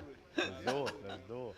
It's time for night 2 and rounds 2 and 3 of the National Football League draft in Detroit. Beat that draw, Blitz says. My gut just tells me we're going to see a ton of trades today. I think everybody, our spot's really desirable. And I think the only way that we move out of it is if somebody just blows us away. So we were getting calls about 39 on Thursday night, so we knew that there was going to be action. Because we traded up, we were open to trading back. Yeah, I feel like I have a pretty good idea. What did I tell you? I told you teams were going to call us about 39. I told you. I called that one. It's just a question of who calls and what they're willing to give us. I knew it. Who's going to get picked before us? Our guys are going to be there. Just like we did on the first night, we said, all right, let's let the draft come to us. At that point, I think we were, we were going to stay patient. We were going to see who was going to be there and stay on the clock for as long as we can to try to get a good trade. And we knew that we would have action, and we did.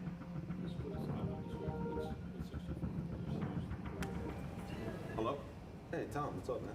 Hey, what's up, Howard? Are you guys going to pick at 39? What do you got?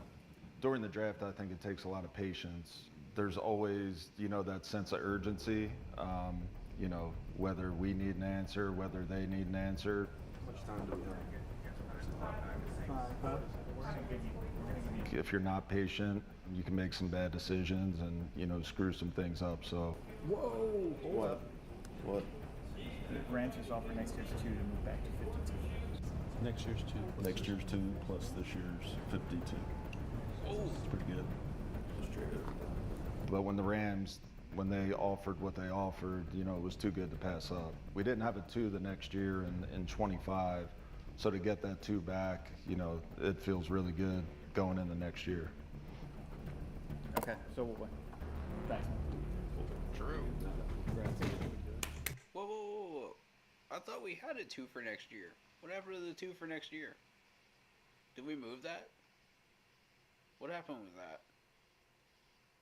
Because when I looked it up, we had 2 second rounders after that Rams trade. Somebody confirm that. Let me know in chat. That's fun. We got a 2 for next year. That's huge. I think anytime you can get future picks in the draft, I think that's important. We want to build through the draft.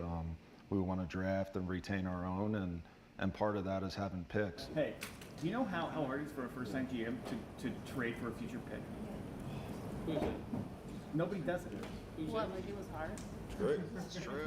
Nobody does Just it. stay poised. This is, again, a targeted draft. Teams are identifying who they want, and they're going up and getting them. As patient as everybody was on day 1, they feel like the supply is starting to dwindle, and they're being aggressive to go get their guy. That's the guy, that running back. Yeah. That's who we need to get our hands on. You want the running back? Yeah. You don't know if you'll get the running back down there. I'm scared. Brooks was another guy that we had conviction on, you know, the scouts, the coaches, and we didn't want to lose out on him. Can I just say I don't like how involved Tepper is with this process? I realize he's the owner, but go do something else, bro. Just let these guys cook, alright? Let them do what they do. Get out of the room, go get a cookie, go do something, you know? We're good, man. You know, we don't need you in the room.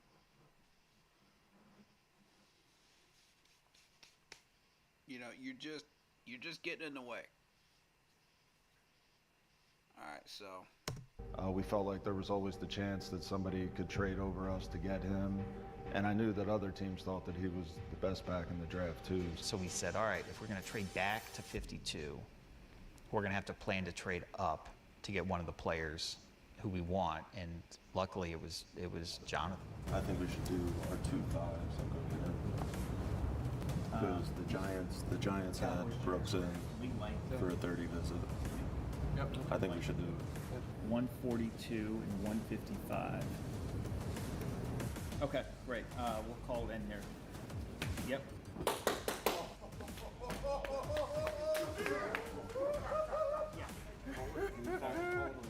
Carolina Panthers select Jonathan Brooks, running back, Texas. You know, when you watch the tape of Jonathan Brooks, he's just so versatile. He's a really good runner on. I'm going to be real with you. I did not think that Brooks was on our radar at all. I thought somebody else was going to grab this dude. I thought there was just no shot. In every single mock, I had him going somewhere else. There was just no way, except for that Rams trade happening, that we would have been able to get this dude. And it worked in tandem with one other trade. I believe it was the Jets. Correct me if I'm wrong. But it worked out. First and second down, he's so smooth. He has great vision. He sees the field. He sees the small holes. He presses the runs the right way with the right tempo. Just such a great awareness for where he's at in space to be able to make plays. And he does it really effortlessly. Yeah, Brooks there's that's hard not to pull the trigger. I love that dude right there. I love that dude.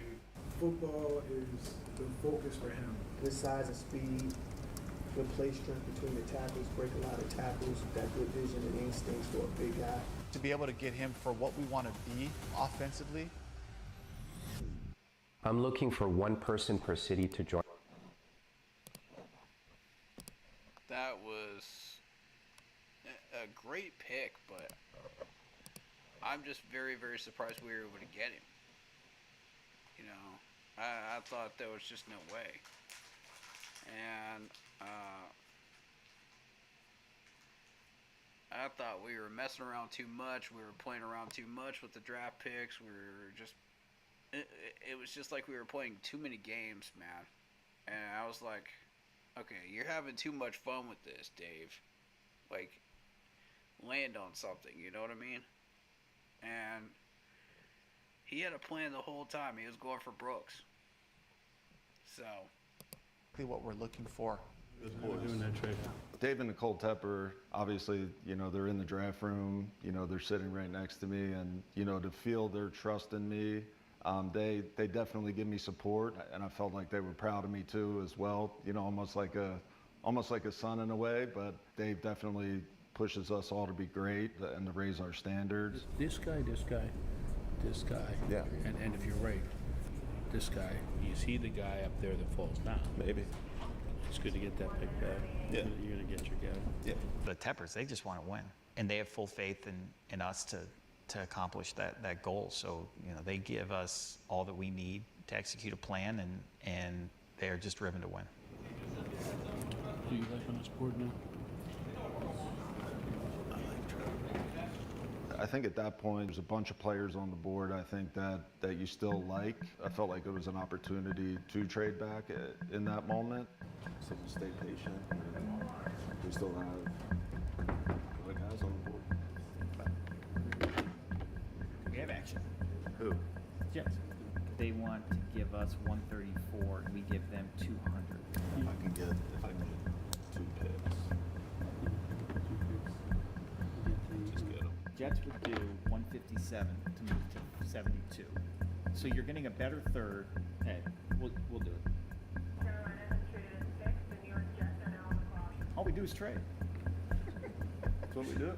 You know, a lot of DBs went off the board, if I can recall. We like some of those guys. So I think when, you know, they started coming off the board, you quickly have to, you know, change your strategy and adapt and adjust. And, you know, that's a big part of my job. okay, so DBs went off the board. Did y'all catch that? DBs went off the board. But we still had a bunch of players on the board that we liked. Interesting. Very interesting. So they were looking at DBs that early. That's what I was trying to tell you guys during these mock drafts is look at DBs early. Because if you don't look at DBs early in the first 4 rounds, you're going to miss out and you're not going to get your guy. So we missed out. We didn't get our DB. And all these wide receivers and players were still out there, you know. And then there's Sanders, you know, sitting there at tight end. Like, okay, let's get the best tight end out there. Why not? We're still looking for the next Greg Olsen. Why not? So if there's a chance to get him, you know, and all the DBs are gone, yeah, I approve of that move. I think that's the right move. And we got the right move with the Jets trade that it worked. So I think one of them's going to be there. now with that knowledge, yes, good move. Dan played linebacker, and Dan saw a lot of positive qualities in Trevin that made the pick pretty easy for us. The size, the length, the speed, the range that he plays with, I think was all really appealing to us. Trevin, what's up, man? It's Dan Morgan with the Carolina Panthers. How you doing? Defense is a big deal for Carolina. Trying to beat things up. Shaq Thompson's been there a long time. Trevor Wallace gets to move in behind him and learn how to play. He just hits him. He's all pro linebacker. You got my favorite linebacker. Is that right? Yeah. He was a heck of a player, so when you can kind of get that co-signed by an all-pro linebacker, one of the better linebackers, you know, in the history of the NFL, it definitely makes you feel even better about the pick. Let's do it all again tomorrow. Oh, we will. We always would say day 1, day 2, coaches, general managers, those are yours. This is the Scouts Day. This represents 150 to 200 plus nights on the road, going out trying to find guys in these rounds that can help your football team. All right. Yep. You guys want to get the scouts? You definitely lean on your scouts throughout the whole process, but you know, day 3, players are flying off the board, your board's thinning out, so you have to depend on your work, and a lot of that work's done by the scouts to where they know those small details about the guy, and our scouts did a great job of identifying some guys that we eventually drafted. The Carolina Panthers on the clock with the 101st overall selection, just a matter of minutes. You talked to him? Yeah. Really, really smart. Great mindset. I had an A on it. Awesome. How are these defensive ends? Which one's going to help us most on game day? This guy would be interested. It's a DPR. Short? He's undersized, but he's tough. Think you can bet on the guy in Crumity? Just based on the reports. He's going to play 3 phases on special teams. I like this dude. You like this kid? He's one of us. The Carolina Panthers are first up on the clock right here. The Carolina Panthers select Jatavian Sanders, tight end, Texas. JT from Denton, Texas. Hyper competitive, very determined. You know, Jatavian, I was a little surprised that he was still on the board. I mean, he catches everything. You throw it near him, he's going to catch it. He's got these big old mitts. You ready to become a Panther or what, man? Damn right I am. Let's go. Tell me about these guys here. Those are all 5 really good football players. These are all good picks right here. To me, it's between Very happy with these picks. Shaw, what's up, man? It's Dan Morgan with the Carolina Panthers. How you doing, man? Jaden, what's up, man? If you ready to become a Carolina Panther? Yeah, I'm good with that. Let's go. Go enjoy your family, man. Congrats, and we'll be in touch with you, all right? Yes, sir. Yeah, that was awesome. That was fun. It's good acting. Cool kid. That was awesome. I love it. You know, a lot of people think that in order... Another ad. 1 second, guys. All right. What is that? Oh, no. The Demo shirts, I knew it would annoy Dan, so I wore it because I just wanted to razz him a little bit. You know what I like? Morgan shirt. Yeah, I'll wear one. I also wanted to celebrate him, you know, just like I would want to celebrate any coworker. Okay, that's cool. You want to put the jersey on? Nope. It's draft day. We I'll take put a in all medium this of work, one of those. and it's not as easy as it Somebody looks on wants to send me TV. one. And so I did want to celebrate him. I'm down, I'll wear it. And like we may as well just have fun with it. Who's the best guy? Right now, I'm picking Barrett. Yeah, hell yeah. I like him, too. I hope he's there. You can tell it's a passion of his, and it's not because he's a former player. Like I think he genuinely loves football and loves scouting. Hey, we're going to draft you right here, man. How would you like to be a Panther? He's in his element when he's in the draft room, watching players, getting to know them, understanding where they belong in our league, on our team. Nice job, everybody. It was tiring, and I loved every minute of it. And to be able to go through that process with Dan, to do it together, it was incredible. I'm very excited about 2024. We have some returning players who are talented, who are hungry. My main focus is, shoot, we got to win. We got to get more than 2 games. Like, that's eating at me right now. And we got to make the playoffs. We all have that buy-in. We all have that chip on our shoulders. We're really hungry. We now are starting to see what this vision looks like. Add some really good pieces all across the board. We've acquired some new players who we're excited about. Now we have to see it play out on the field. There's just a lot of hope for 2024. We all on the same page. There's nothing could go wrong. You know what I mean? Just got to keep going, keep working. You know, our mantra here, keep pounding. You know what I mean? Everything's going to happen. Adversity's going to happen, but how are you going to get over that? You know, you can't dwell on it. Right. We can now see Well the said, dream, Shaq. where this is going. I feel like we did well to rebuild the roster from a free agent standpoint, from a draft standpoint. We've assembled the pieces, and now we have the canvas of training camp put it all together. This is our first year together. I expect every year to get better and better, our process to get better and better, and I'm just super excited about the future here at Carolina. Awesome episode. Love it. Initial thoughts, Shaq. Excellent statement there. You just got to get through all the adversity. You know, there's going to be a lot of it coming at us. The league hates us. The media hates us. You know, even some of our own fans hate us.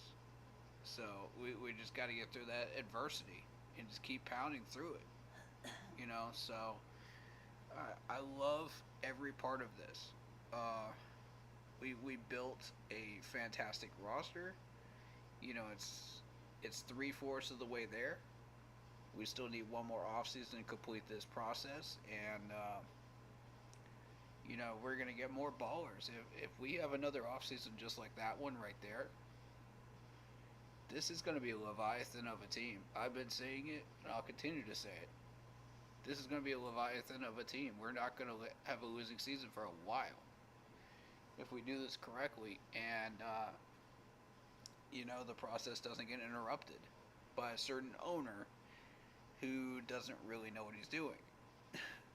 But you know, I honestly think that these guys have the energy. You know, they've got the drive, they've got the chip on their shoulder, they know what they want, they know what they're trying to do. You know, and it's exciting. It's exciting for sure.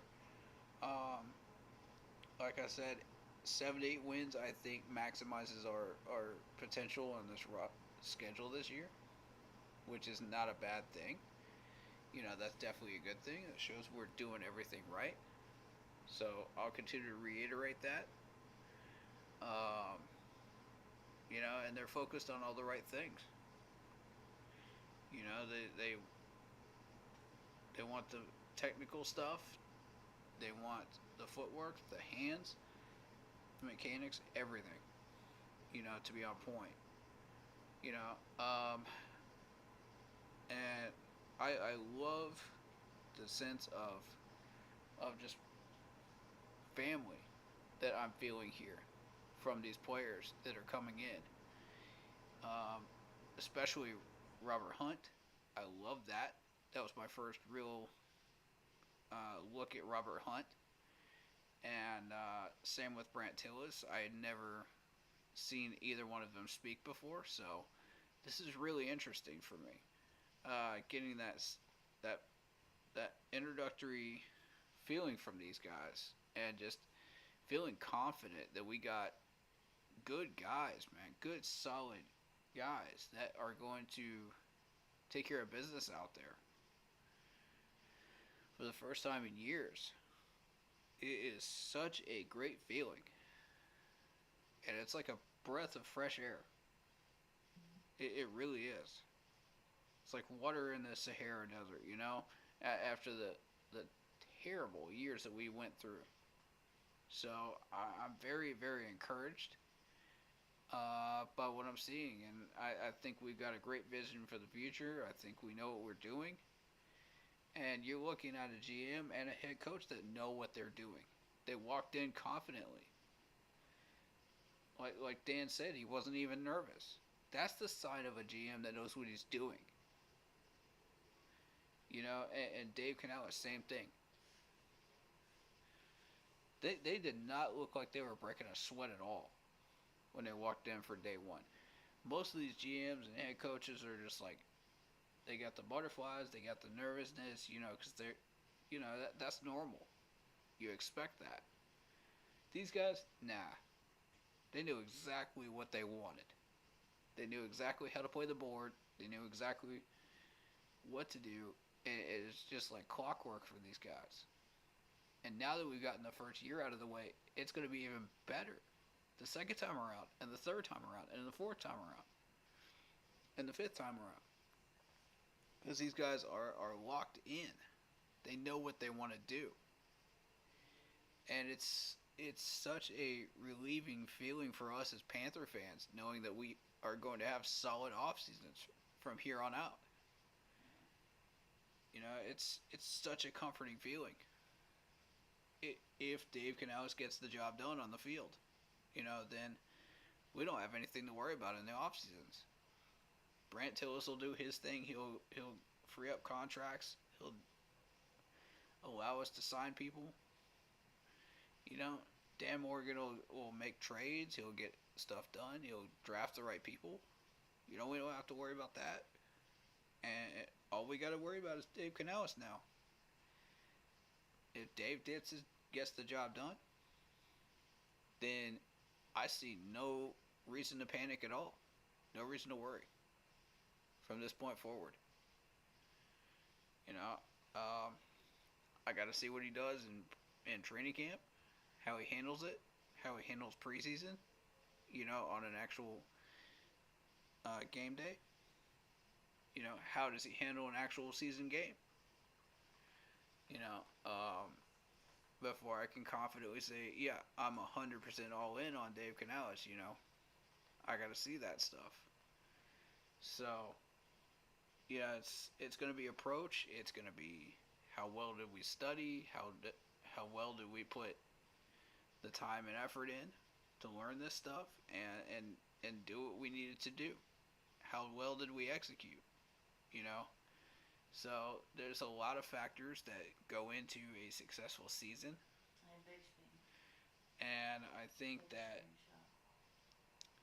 there's a lot that we still have left to do, you know. But I think a 7 to 8 win season is a great start, you know, to what we're trying to do. It's a great step forward. So like I said, get excited if you see 7 to 8 wins. Get very, very excited because that's the first real steps towards a successful 3, 4, 5, 6 win seasons in a row. And I guarantee you, it's not going to be sitting at 9 wins every year. It's going to be 10 wins. It's going to be 11 wins. It's going to be a possible 12 wins. You know, out of an 18 game season. You know, with the bye. So, we will command the NFC South for quite a while if we do this correctly. And I mean command it with an iron fist like we did before. That's what I'm looking forward to. And I don't know about you, but I wish I had the best seats in the house to watch this. Because this is, for those Panther fans that have been there since the very beginning, since the inception of seeing the ups and downs and everything, you guys are in for an exciting time in Panthers history. This new chapter, if we do everything right. Newer Panther fans, you're joining us at just the right time. You know, you're joining into a family that really, really loves this team and this franchise. We may not act like it sometimes. We may argue. We may fight. But at the same time, like, everybody can agree we love this team. We love this franchise and what we're trying to do. You know? We may just have different opinions about how to do it, but at the same time, man, it's the love. It's the sense of family, you know what I mean? And the energy. You know, and that's what David Tepper doesn't seem to understand when he keeps messing around and meddling and doing what he does. But Jerry Richardson does understand it when he created this franchise to begin with. So that's what Dave Canales understands. That's what Dan Morgan understands, because Dan Morgan was a part of it. He was an actual player. Who knows better than an actual player that feeling? You know, he's been in the locker rooms. He's done just about everything you can do. You know?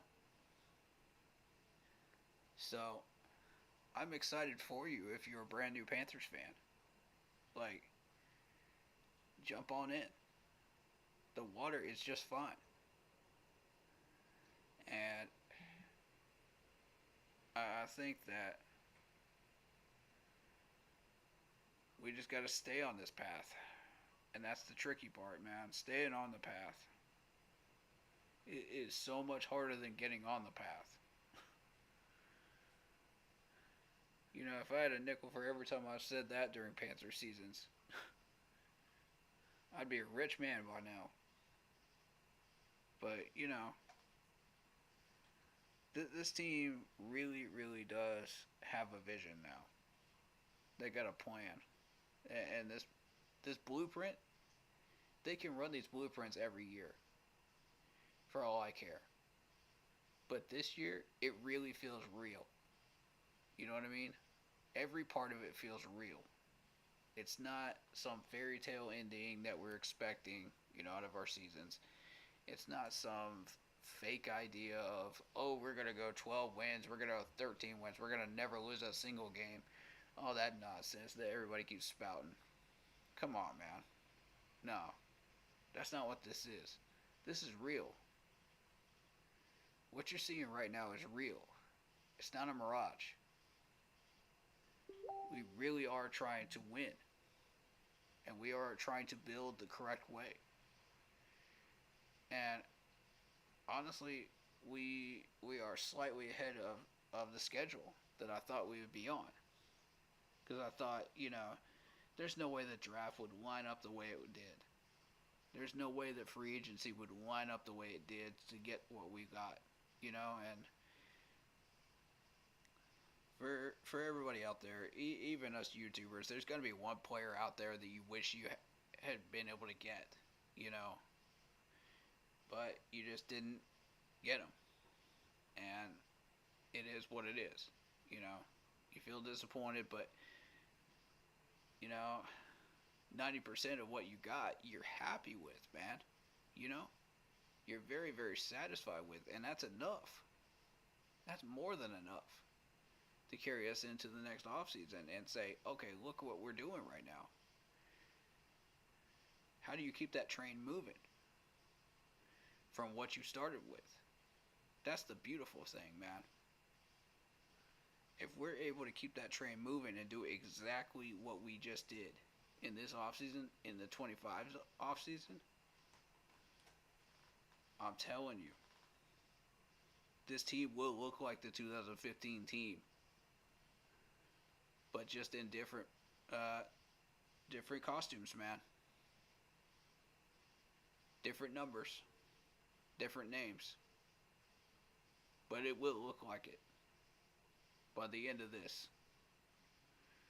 And then it just becomes, how do you become the next Kansas City Chiefs dynasty from that point on? How do you become a Super Bowl champion?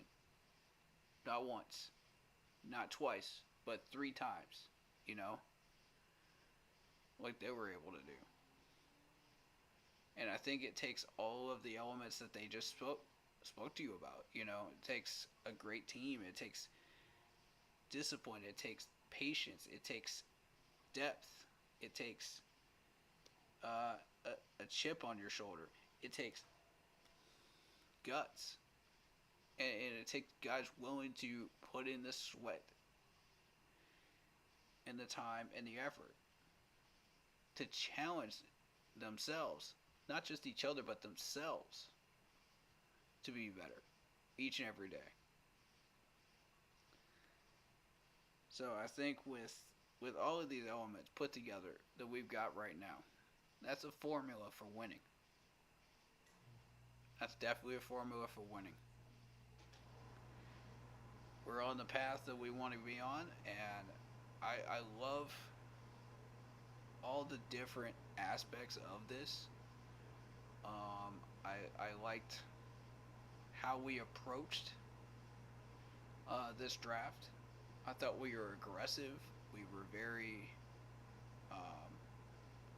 mindful and letting the draft come to us as well at times too.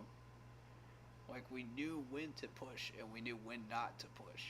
You know what I'm saying? Like, for example, Xavier Leggett, we knew when to push. That was the right time to push. When we had the 39 pick, that was the time to sit back. Let the draft come to us. Let these offers come to us. And that's how you play the board right there.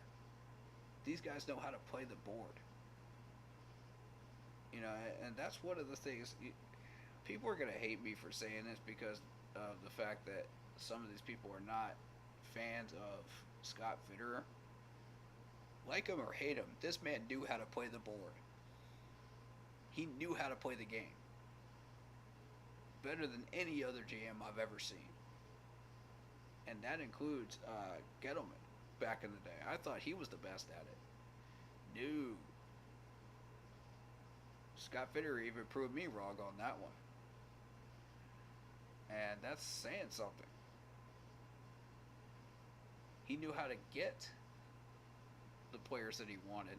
The problem was we weren't getting the correct players because the head coaching was the puppet master at the time. And I would have liked to see Scott Fitterer off the puppet chains.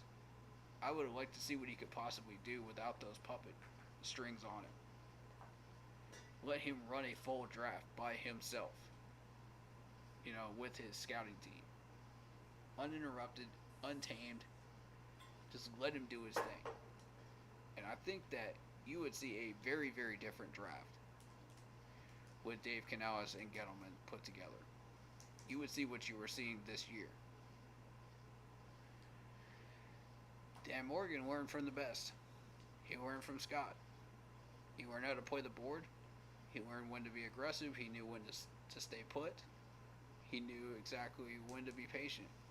And I think it all led to great things. I'm stunned that the draft board went the way it did this year.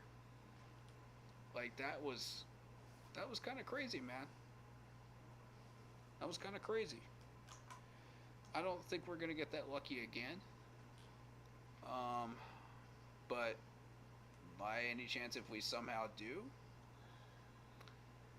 hey, by all means, if we get lucky for the next 2, 3, 4 years, that's all the merrier for us because we're getting more picks. We got more cap room now. We got more opportunities to build, and it's all the better for us in the process, and it just speeds it up. So I think we've got what we're looking for here. So now it's a matter of executing. It's a matter of putting it on the field. Let's see what we're looking at, you know. You can do all the preparation and put everybody on paper that you want to put on paper. Trade for whoever you want to trade for. End of the day, put them on the field. What do they do? That's what it comes down to. So let's see what happens. So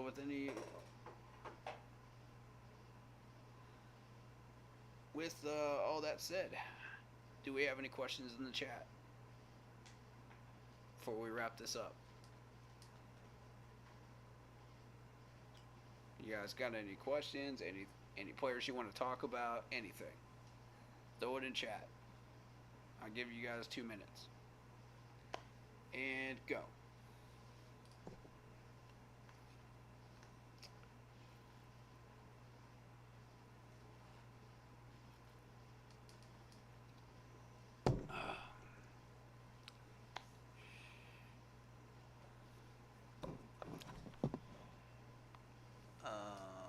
Lot Poppy says, I see our vision for our wide receivers. Personally, our front seven is going to be much better. As a huge Panthers fan, can't wait for this year. I don't know why. So many things to be hype about. Yeah, absolutely, man. I think so.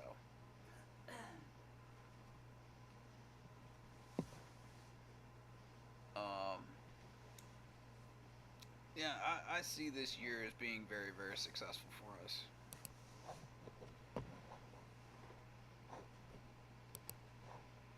I would just really, really like to see Tapper just not screw up.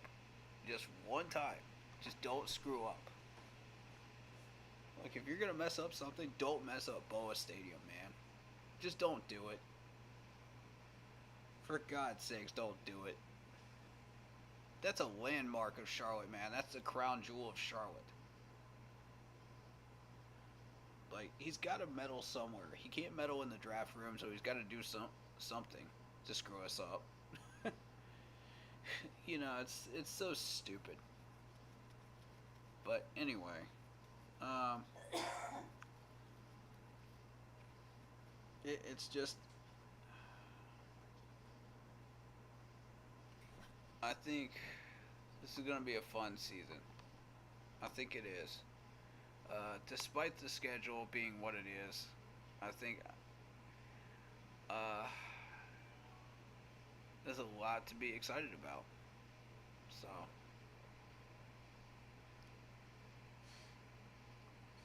keep looking upwards, keep smiling, keep getting excited, and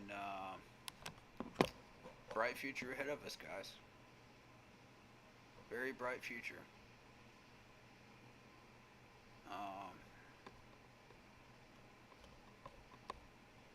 And as far as that Germany game, I was so afraid that that game was going to be the Chiefs.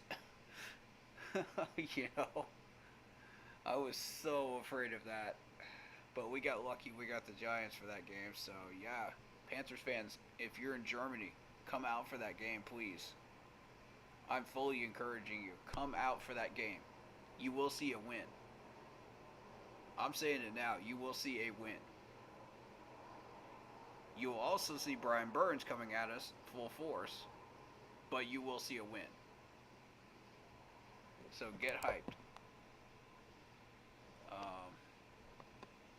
But yeah, I'm excited for this, man. This is gonna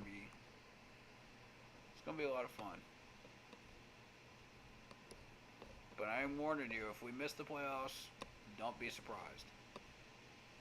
Things do happen, but hey, a 7-8 win season, I'll take it. I'll gladly take it. And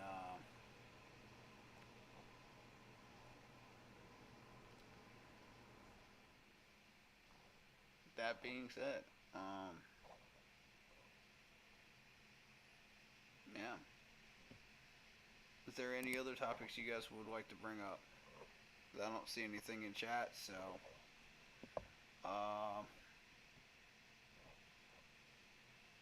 I guess I'll just call it there. Appreciate you guys so much for all the love and support, all the prayers and all the love.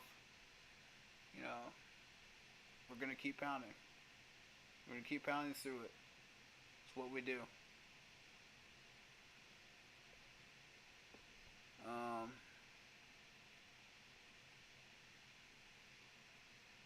Yep. So with that being said, I ask you this one challenge today. Do something kind for one another, no matter what it is. Hug your loved ones a little tighter. And just appreciate that time together.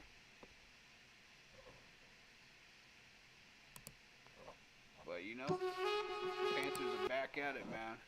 We're back at it.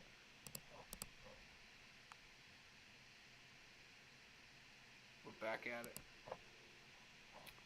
We're not going anywhere, man. We're coming back at you.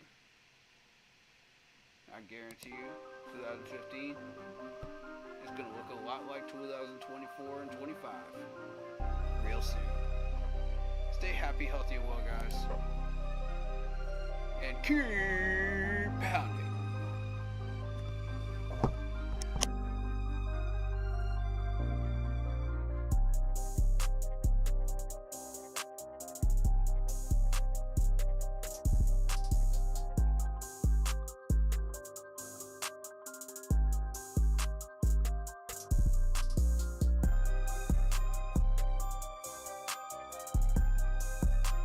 Special shout out to Lock Poppy and Blitzball Champ.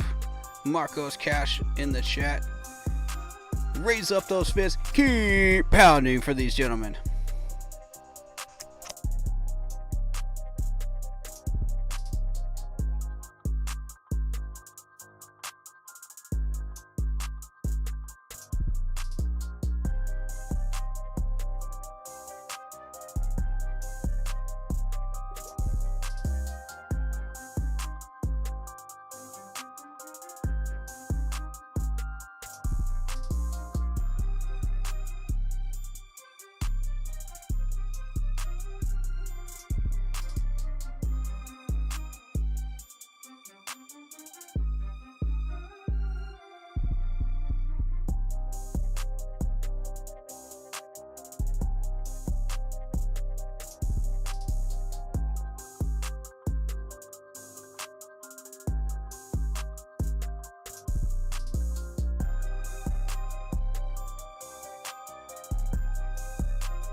Shout out Willie Mays, ripping heaven to Willie Mays, the great legendary baseball player. We're gonna miss him, man. Just got the news. Keep pounding through it, folks. Keep pounding.